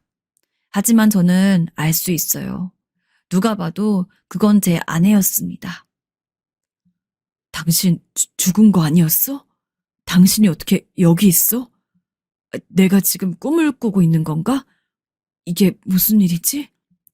뭐야, 이거 꿈이야? 아니, 말을 해봐. 꿈이 아니라면 말을 해봐. 솔직히 그렇게 눈앞에서 얼굴을 보면서도 이게 정말 꿈인지 생시인지, 내가 아내를 너무 그리워하다가 이젠 미쳐버려서 환각을 보는 게 아닌지 정말 그런 고민도 했습니다. 하지만 제 팔을 꼭 잡는 주름진 손의 주인은 아내가 분명했죠. 아내는 무언가를 말하고 싶어 했지만 눈물이 앞을 가려서 코를 훌쩍대느라 말조차 제대로 하지 못하는 상황이었습니다. 저도 이 상황이 믿기지 않아 볼을 꼬집어보고 얼싸안고 오열도 해보고 했지만 정말 내 눈앞에는 죽은 줄 알았던 아내였습니다. 여보, 미안해. 그리고 시간이 지난 후 너무 서럽게 오열하고 있는 아내를 위해서라도 제가 어떻게든 정신을 차려야 했습니다. 어떤 정신으로 했는지도 모르게 시원한 물도 떠주고 아내가 찾아온 시기가 여름이다 보니까 계곡물에 담가둔 수박이 있었는데 그 수박도 잘라주고 그렇게 한참을 달래니까 아내가 드디어 말문을 열더라고요. 당신 잘 살아 있었구나. 너무 보고 싶었어. 정말로 너무 가슴이 아플 만큼. 아내의 말은 이랬습니다. 저와 반지를 주고받은 다음 제가 외국으로 떠나고 장모님과 장인어른은 여전히 아내와 제가 서로 사랑한다는 것을 받아들이고 싶지 않으셨던 모양입니다. 그리고 아내에게는 오빠가 한 명 있었는데 아내의 오빠 역시 저를 그렇게 탐탁지 않아 했어요. 저런 놈을 미정이 남편으로 들이는 게 말이 돼요? 엄마, 아빠, 지금이라도 결혼 물어야 해요. 아무튼 그래서 아내 모르게 장모님과 장인어른, 그리고 아내의 오빠가 셋이 합심을 해가지고 아내를 잠시 다른 곳으로 납치해서 제가 모르는 장소에 살게 해둔 겁니다. 당연히 아내가 저와 연락할 수 있는 모든 수단은 끊긴 지 오래였죠. 전 외국에 가 있었기 때문에 한국 번호랄 게 따로 없었고 아내가 쓰는 번호들은 전부 제가 모르는 것으로 바뀌어서 제가 먼저 연락을 걸 수도 없는 그런 상황이 만들어졌습니다. 그래서 아내는 본인이 원치 않는데도 불구하고 저와 그렇게 강제로 헤어지게 된 거였죠. 그 모습을 보면서도 아내는 어떻게 할 수가 없었다고 합니다. 얘기를 하려고 해도 절 직접 만날 수가 있어야 하는데 절 만나지도 못하는 상황에서 지금 일일이 어떻게 된 건지를 전할 수가 없었기 때문이죠. 난 정말로 살면서 계속해서 당신을 그리워했어. 하지만 부모님이 그리고 오빠가 그렇게까지 나오는데 내가 할 수 있는 게 아무것도 없었어. 난 오로지 당신만을 기다리면서 당신이 외국에서 돌아와서 우리가 진정으로 혼인신고하고 부부가 되기만을 바랬는데. 미안해. 정말로. 아내도 처음부터 저와 만나는 것을 포기한 것은 아니었지만 아무리 뭘 하려고 해도 당장 아내 부모님 그리고 오빠로 인해서 모든 방법이 막히니 나중에 가서는 결국 저를 포함해서 모든 걸 포기할 수밖에 없었다고 합니다. 게다가 아내가 계속해서 저를 찾으려고 아등바등하니까 아내 부모님이 아내에게 너 계속 그러면 내가 그놈을 가만둘 줄 알아? 내 인생 모든 걸 걸고서라도 그놈 가만 안 둘 거야. 그놈 인생을 박살낼 거라고. 라며 협박까지 했다고 하더군요. 엄마, 아빠, 제발요. 한 번만 보게 해주세요. 내 마지막 기회를 주는 거다. 우리 딸로 살고 싶으면, 가족이고 싶으면 이젠 포기해라. 제가 만약에 아내와 같은 상황이었어도 아내를 포기했을 겁니다. 당연히 전 아내를 사랑하고 아내와 함께 부부로서 살고 싶은 마음이 강했지만 제가 포기하지 않으면 그 누구보다 사랑하는 아내가 고통받으니까요. 결국 아내는 저를 원래 없던 사람처럼 잊고서 장인어른과 장모님이 정해준 사람이랑 선을 보고 결혼을 하여서 애도 낳고 살았다고 해요. 그나마 다행스럽게도 그 사람이 굉장히 좋은 남자였다고 했습니다. 그래서 결혼을 하고 살면서도 별다른 불만은 없었대요. 그러나 그러면서도 한편으로는 계속해서 제가 생각이 났다고 하더군요. 잘 지내고 있을까? 좋은 사람 만나서 살고 있을까? 물론 결혼 생활을 유지하고 있는 상황에서는 어찌되었건 지난 남자를 만나는 것이 예의가 아니기 때문에 아내는 제 소식을 일부러 찾지 않았다고 해요. 그러나 얼마 전에 아내 남편이 일찍이 하늘나라에 떠나고 나서 문득 또 제 생각이 나더랍니다. 그런 이야기를 듣는데 어찌 이렇게 오랜 시간 저를 떠올리게 만든 것에 대한 미안함이 들면서도 한편으론 그게 참 기뻤어요. 저 역시 오랜 시간 산속에서 혼자 살면서도 알게 모르게 아내를 보고 싶어 하고 다시 한번 만나고 싶다는 생각이 있었는데 아내 역시 저와 비슷한 생각이었다는 거니까요. 아무튼 제가 그리웠던 아내는 한 번 정도 얼굴을 보는 건 나쁘지 않을 것 같다는 생각에 여기저기 저를 수소문했다고 합니다. 하지만 아무래도 제가 산속에 들어가 있다 보니까 바로 소식을 찾기가 어려웠다고 해요. 다행스럽게도 제가 가끔씩 식료품을 사러 가는 가게에서 저를 알고 있었기 때문에 아내는 그곳에서 저에 대한 제보를 받아 이 멀고 먼 산속까지 찾아온 겁니다. 내가 당신을 찾아오는데 무려 3년이 걸렸어. 3년 동안 당신이 살아있을까? 정말로 죽은 것은 아닐까?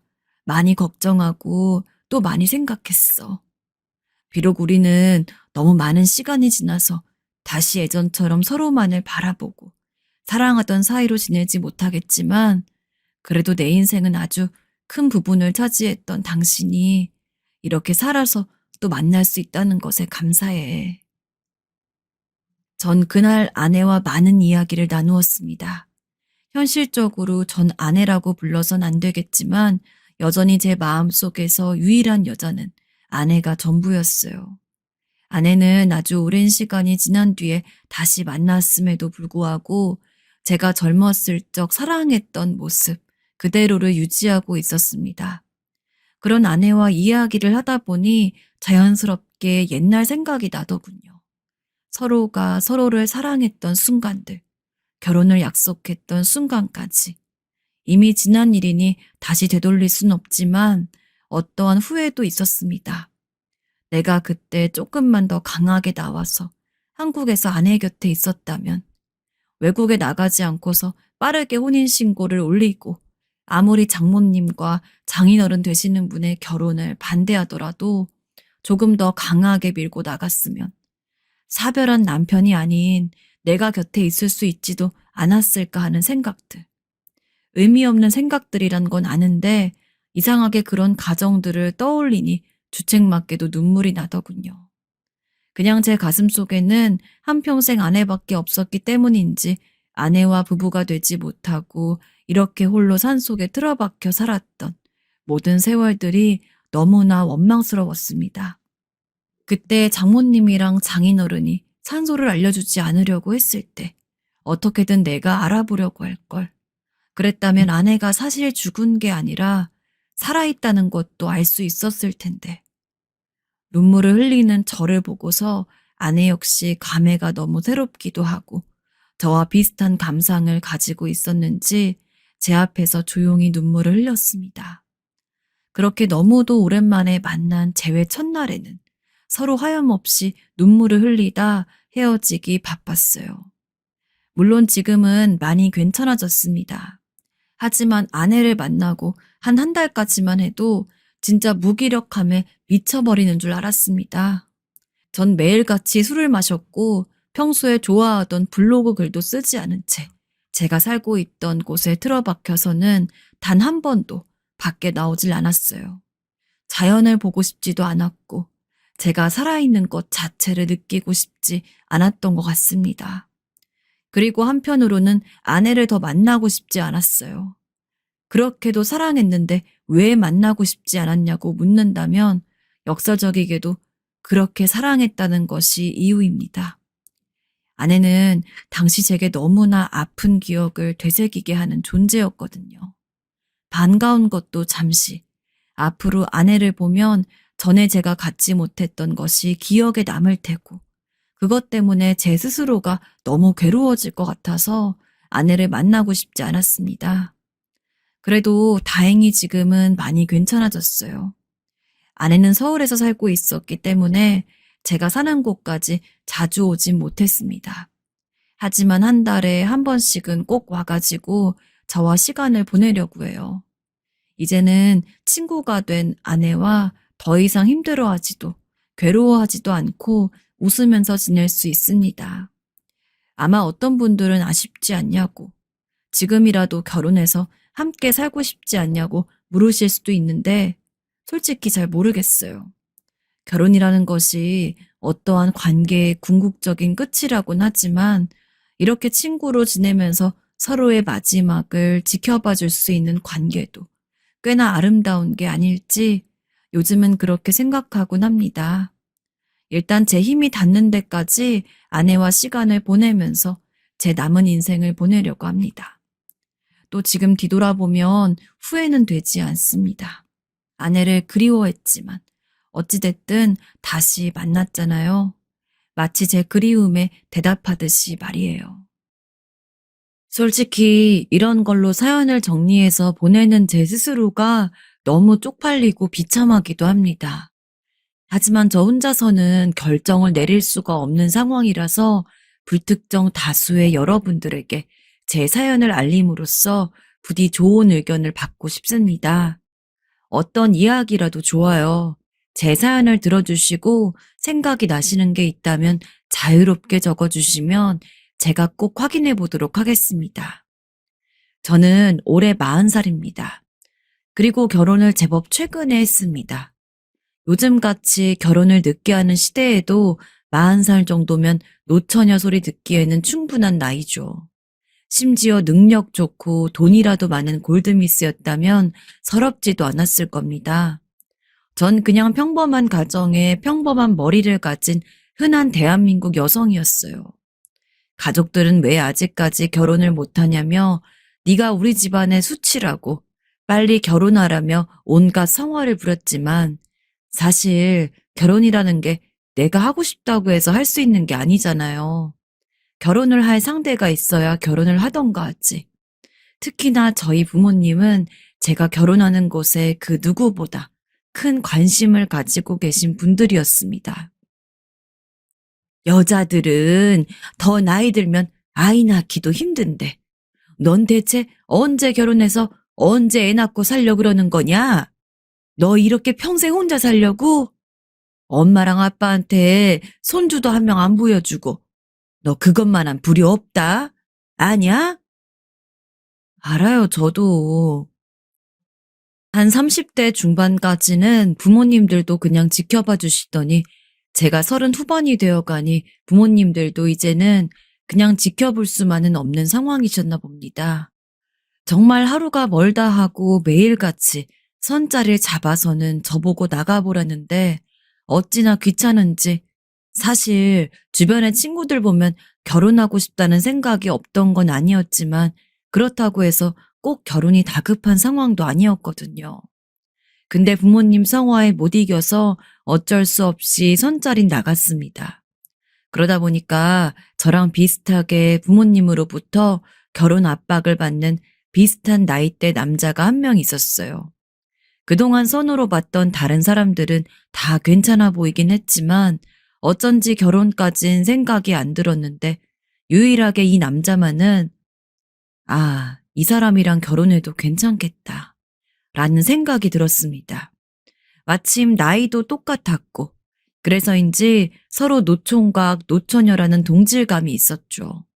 게다가 부모님으로도 받는 압박까지 비슷하니 선자리에 나가서 서로 잘 보이려고 이야기를 해야 하는데 그 사람이랑은 각자 부모님으로부터 받는 압박에 대한 푸념을 늘어놓기 바빴습니다.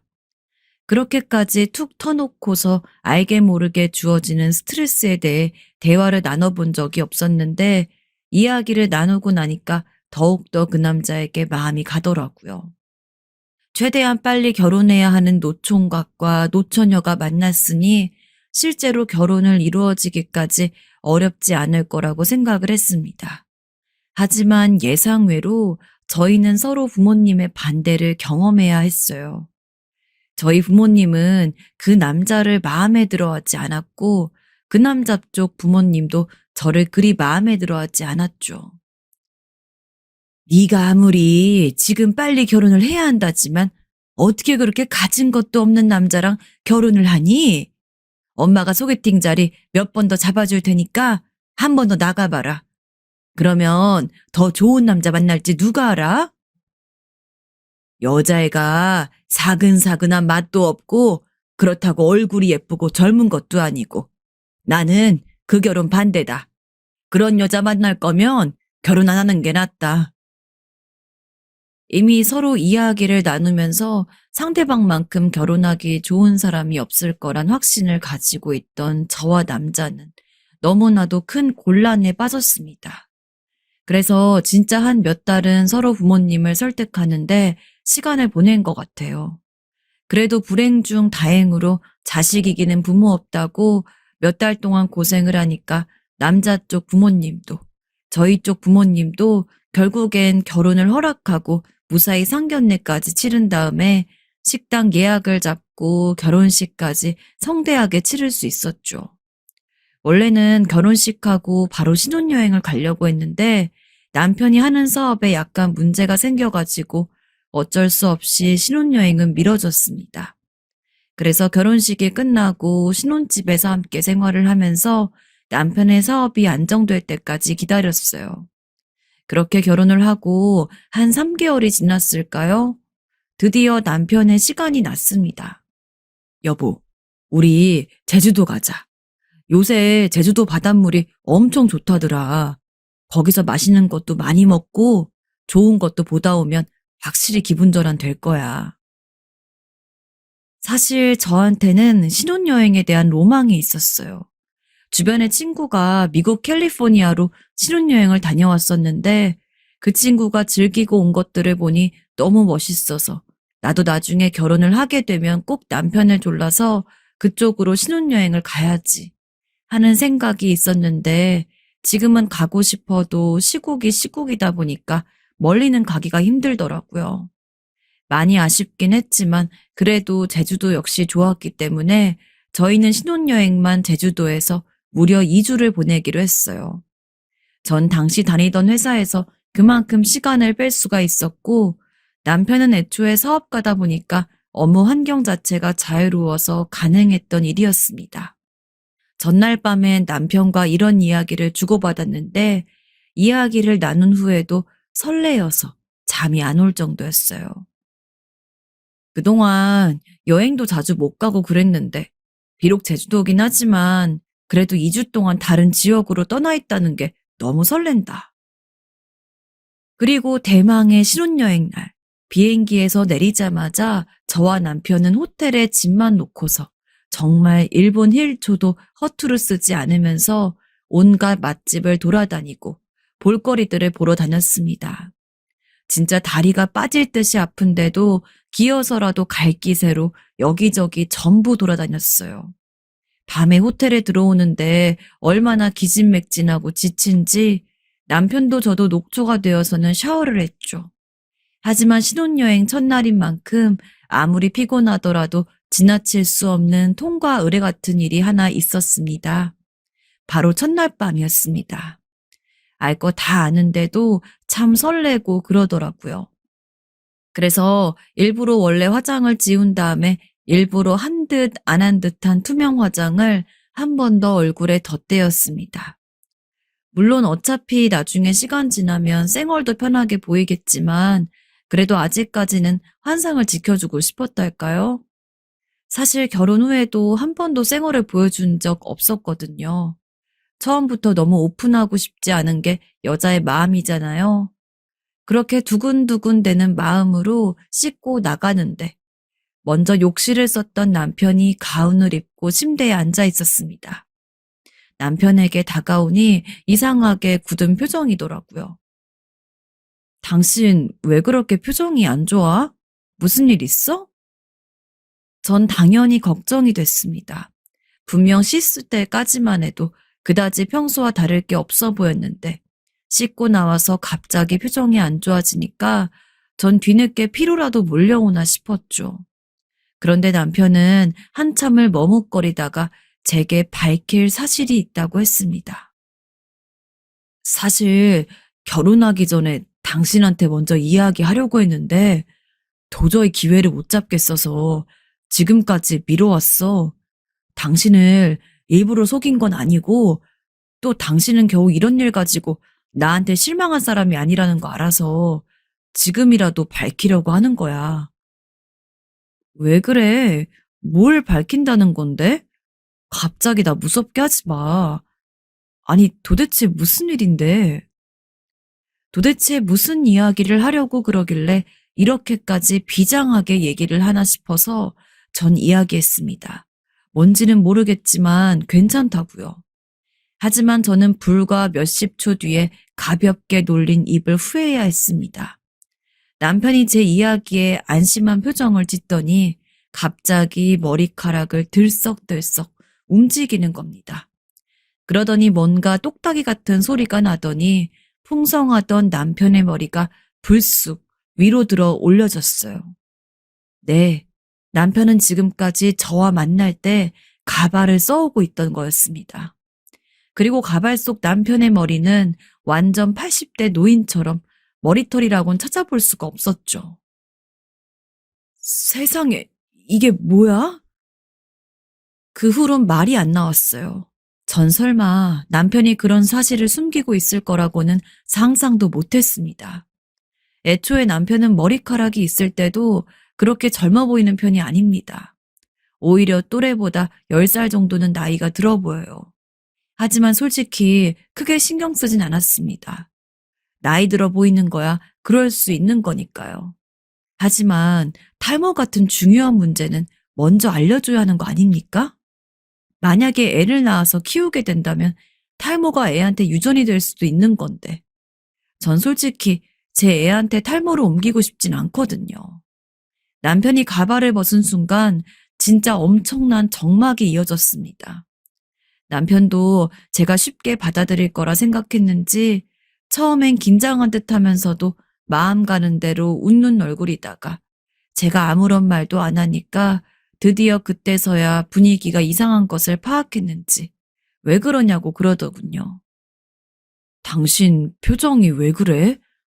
지금 많이 놀란 거야? 이게 그 정도 일이야? 지금 왜 그러냐고 물었어? 당연히 내 입장에선 당황스러운 거 아니야? 다른 것도 아니고 어떻게 머리카락이 없는 걸 숨길 수가 있어? 우리가 애를 낳으면 애한테도 유전이 될 수 있는 건데. 아니, 그리고 혼인신고하고 살맛대고 산 지가 3개월이 넘었는데 그때까지도 나 속인 거였어? 적어도 결혼 전에라도 말해줘야지. 당신이 내 머리 때문에 나랑 결혼한 건 아니잖아.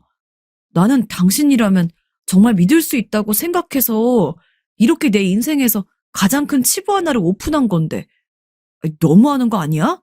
나도 언제 오픈할지 고민하다가 오픈한 거라고. 그런 내 마음은 왜 생각 못 해줘? 너무하다고? 내가 뭐가 너무해? 그걸 숨긴 당신이 나한테 너무한 거지. 당신 머리카락 때문에 당신을 사랑한 건 아니지만 내가 봐온 당신은 지금까지 머리카락에 멀쩡히 있었잖아.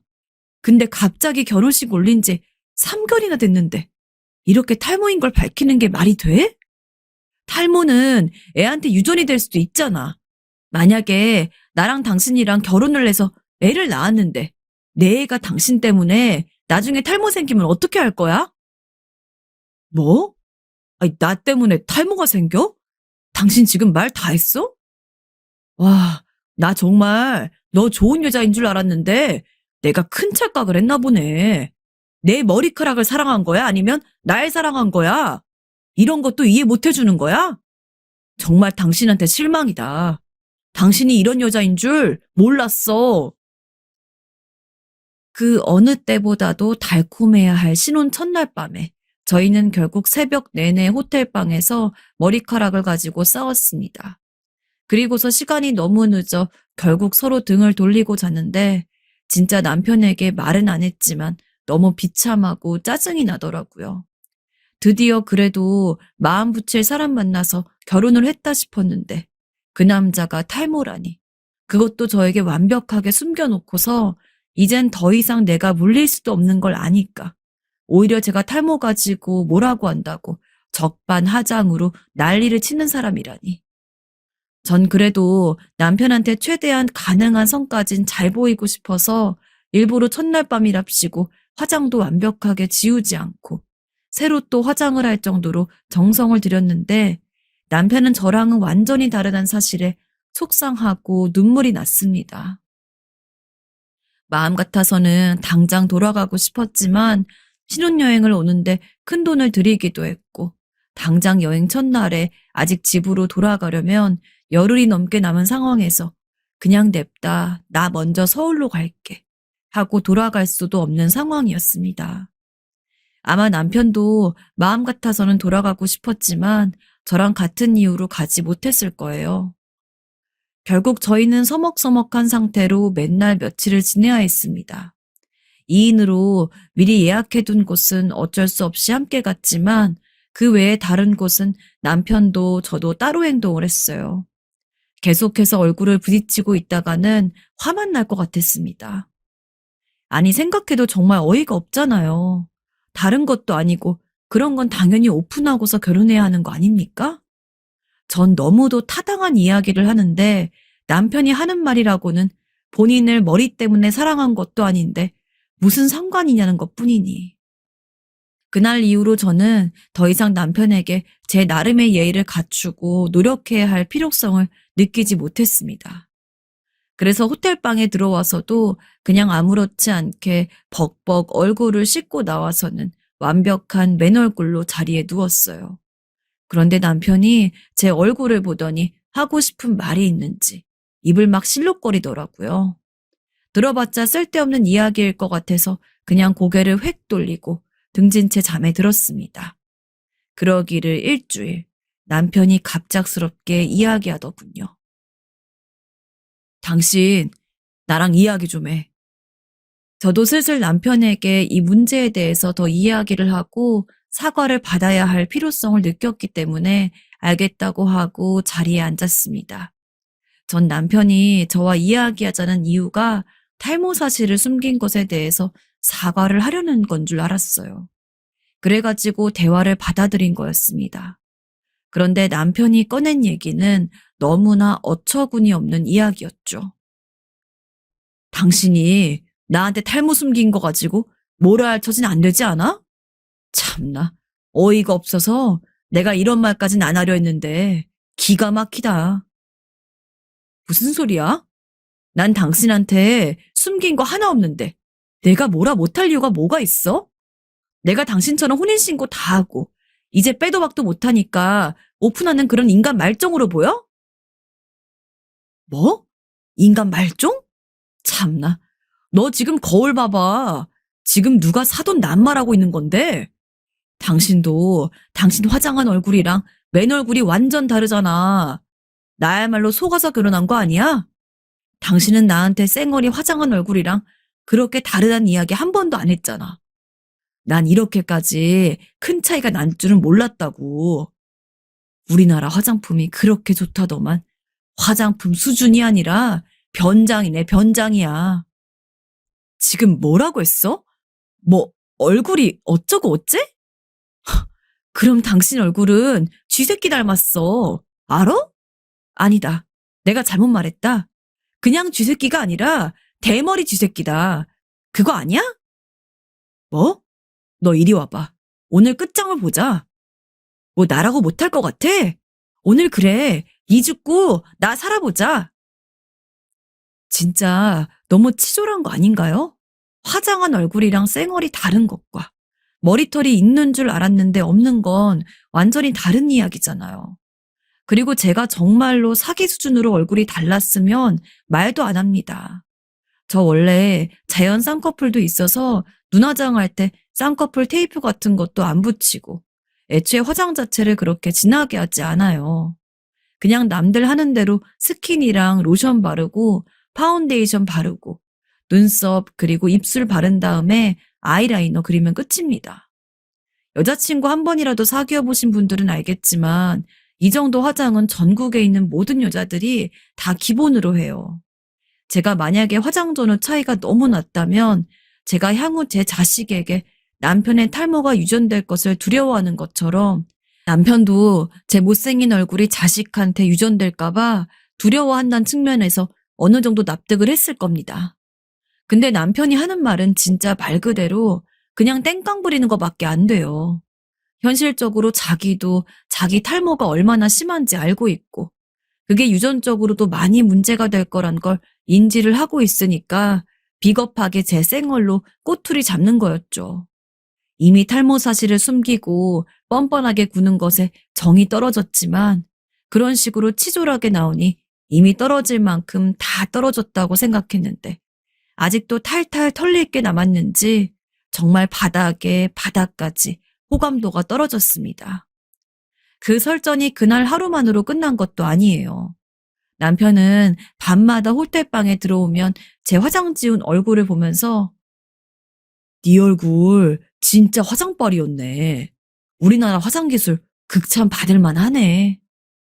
이 정도로 화장빨이 있을 거였으면 나한테 미리 얘기해야 했던 거 아니야? 이거 사기죄로 고소할 수도 없고 아무리 생각해도 당신이 나 머리카락 없다고 뭐라 할 처지가 아닌데?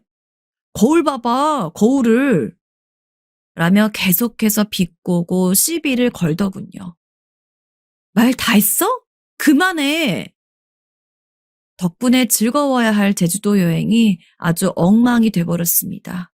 진짜 방에만 돌아오면 자꾸 그러는 통에 화가 너무 나가지고 차라리 이럴 바에는 각방을 쓰는 게 낫겠다 싶어서 호텔에 연락을 해가지고 다른 방이 남아있으면 혹시 그 방을 쓸 수 있냐고 물어보려고 할 정도였어요.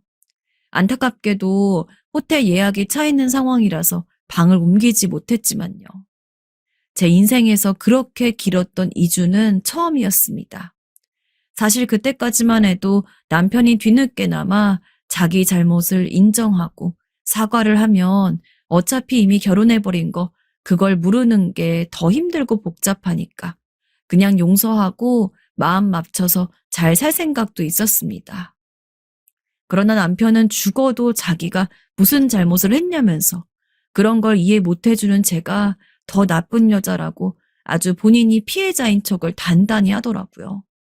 집에 돌아와서도 도저히 결혼 생활을 유지할 수가 없어서 부모님에게도 이야기했습니다. 엄마, 남편 되는 사람이 대머리였는데 그걸 나한테 속였어. 아니, 어떻게 그럴 수가 있어? 그런 사실은 당연히 결혼하기 전에 미리 얘기해야 되는 거 아니야? 나 이 결혼 이어가고 싶지 않아. 그러나 아무리 부모님에게 털어놓았다고 한들 부모님 역시 제 편이 아니었습니다. 아니, 힘들게 결혼했는데 결국 남편이 탈모란 이유로 헤어질 거야? 너 살다 보면 알겠지만 싸울 거리가 얼마나 많은데 탈모 하나로 이혼을 해. 혼인신고한 지 얼마나 됐다고. 이혼하는 게 그렇게 쉽지 않아. 그냥 대충 못 본 척하고 넘겨. 살다 보면 다 사라진다. 엄마는 내 편이어야지.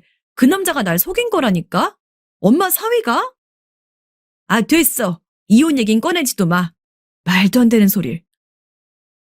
네, 오히려 제가 결혼한 걸 너무 쉽게 포기한다고 혼나야 했습니다. 원하는 바를 이루지 못한 저는 다시 신혼집으로 돌아와야 했고 그때부터는 진짜 지옥 아닌 지옥이 시작되었습니다. 저희 둘은 같은 집에 있음에도 불구하고 단 한마디도 나누지 않았고 그냥 자기 밥은 자기가 알아서 차려 먹고 청소도 자기 방만 대충 청소기를 돌리면서 서로를 투명인간 취급했어요. 그런 게 화가 나지 않았던 건 아니지만 그렇다고 남편이랑 이야기하고 싶진 않았기 때문에 전 내심 앞으로도 우린 이렇게 살겠구나 했던 것 같습니다. 그러나 남편은 그냥 이대로는 살 수가 없었던 모양인가 보더라고요. 어느 날 집에 오니까 남편이 거실에 앉아서는 잠깐 앉아보라고 바닥을 탁탁 치는데 어처구니가 없으면서도 일단 무슨 이야기를 하는지 들어보려고 앉으니까 대뜸 이 말을 꺼내더라고요. 혹시 여러분도 예상하셨나요? 우리 이혼하자. 뭐? 뭐라고 했어? 지금 당신이 나보고 이혼하자 그랬어? 왜? 나는 그러면 안 돼? 탈모 있는 사람은 자기 아내한테 먼저 이혼하자고도 못하냐? 나는 아무리 생각해도 그날 당신이 보여준 쌩얼을 잊을 수가 없어. 나는 그렇게까지 화장 전후 차이 많이 나는 사람인 줄 모르고 결혼한 거기 때문에 그냥 헤어지는 게 나을 것 같거든. 또 그 소리야? 아니, 탈모랑 쌩얼이랑 같냐고. 말이 되는 소리를 해. 어느 정도 납득이 돼야 이해를 하고 고개를 끄덕이지. 지금 당신 본인이 탈모인 거 들키니까 부끄러워가지고 괜한 걸로 꼬투리 잡는 거 내가 모를 줄 알아? 뭐? 괜한 걸로 꼬투리? 당신은 화장 지운 뒤에 거울도 한번 안 봤어? 그걸 지금 괜한 거라고 이야기한 거야? 나는 당신이 어느 정도 예쁜 사람이라고 생각을 했는데 전혀 아니었던 거잖아.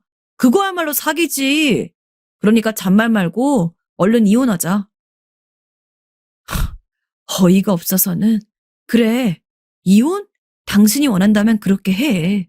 나도 당신 같은 대머리랑은 죽어도 같이 살고 싶지 않아. 당연히 애도 낳고 싶지 않고 당신보다 머리숱 풍성한 사람 만나서 내 애한테 탈모 같은 거 안 물려줄 거야. 이 대머리 쥐새끼야. 그 이전에도 이 문제로 부부싸움을 했긴 했지만 이렇게 구체적으로 이혼까지 이야기한 것은 처음이었습니다. 그날 이후 저희는 며칠 정도 신혼집 내에서 각자 다른 방을 써가면서 시간을 보내다가 나중엔 결국 각자 집으로 들어갔어요. 저희 부모님은 네가 기어코 일을 저질렀다면서 남편과의 이혼을 결심한 저를 재차 혼냈지만 저로서도 할 말이 있었습니다. 아니, 애초에 제가 먼저 이혼하자고 한 것도 아니고 본인이 먼저 이혼하자고 해서 알겠다고 한 건데 제게 대체 무슨 죄가 있나요? 전 부모님 말을 귓등으로도 듣지 않고 이혼 서류를 작성했습니다. 근데 정말 하루도 건너지 않고 매일같이 부모님이 제가 있는 방에 와서는 너 다시 한번 생각해봐라. 정말 이대로 헤어질 거니? 아니, 어떻게 이렇게 힘들게 한 결혼인데 겨우 그런 걸로 헤어져? 네가 아내가 되었으니 조금 참고 남편 길을 세워줘야 되는데 네가 너무 심한 것도 있다. 물론 속은 입장에서 당연히 불쾌할 수 있지만 그래도 이렇게까지 충동적으로 선택하는 건 아니지. 라며 제가 잘못했다는 식으로 계속 이야기를 하시더라고요. 그렇게까지 가니까 저도 어느 순간 아, 정말 내가 심한 건가? 라는 생각이 문득문득 들었습니다. 물론 아직까지는 제가 할 말 다 했고 충분히 이렇게 행동할 수 있다고 생각은 해요. 그렇지만 부모님 말도 이해가 되는 것이 사실인 게 늦은 나이에 힘들게 결혼했으니 그냥 어느 정도는 남편과 잘 이야기를 해서 넘어갈 수 있지 않았을까 하는 생각도 없지 않았기 때문에 이게 진짜 고민이 되더라고요. 내가 사과를 해야 하는 건가라는 게 말이죠. 그런데 진짜 솔직한 심정으로는 대놓고 사과를 하기에는 조금 그랬습니다. 왜냐하면 그렇게까지 제가 잘났다고 화를 냈는데 갑자기 가서는 여보, 내가 미안해. 우리 다시 합쳐 살자.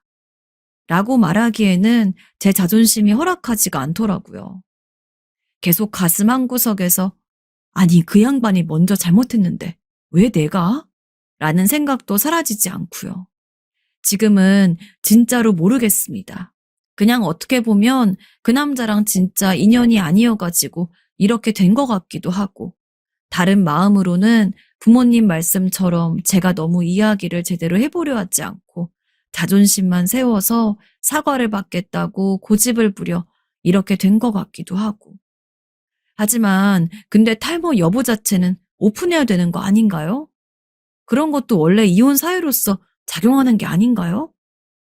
진짜 다른 건 몰라도 설마 대머리일 거라고는 꿈에도 생각하지 못했기 때문에 전 아직까지도 얼떨떨한 편입니다. 그리고 대머리도 대머리이지만 만약 이걸 오픈해서 내가 큰 실망을 했다면 그것 또한 풀어주려고 노력을 해야 하는 거 아닌가요? 날 사랑한다면 말이죠. 자존심은 있어가지고 괜한 내 쌩얼 가지고 트집을 잡는지 너무 억울합니다. 제 이야기를 끝까지 들어주신 여러분들에게 감사드려요. 그리고 앞서 말씀드린 대로 혹시 이 상황에 대해서 제가 어떻게 하면 좋을지 의견이 있으시다면 그 어떤 내용이라도 좋으니까 댓글에 남겨주시길 바라겠습니다.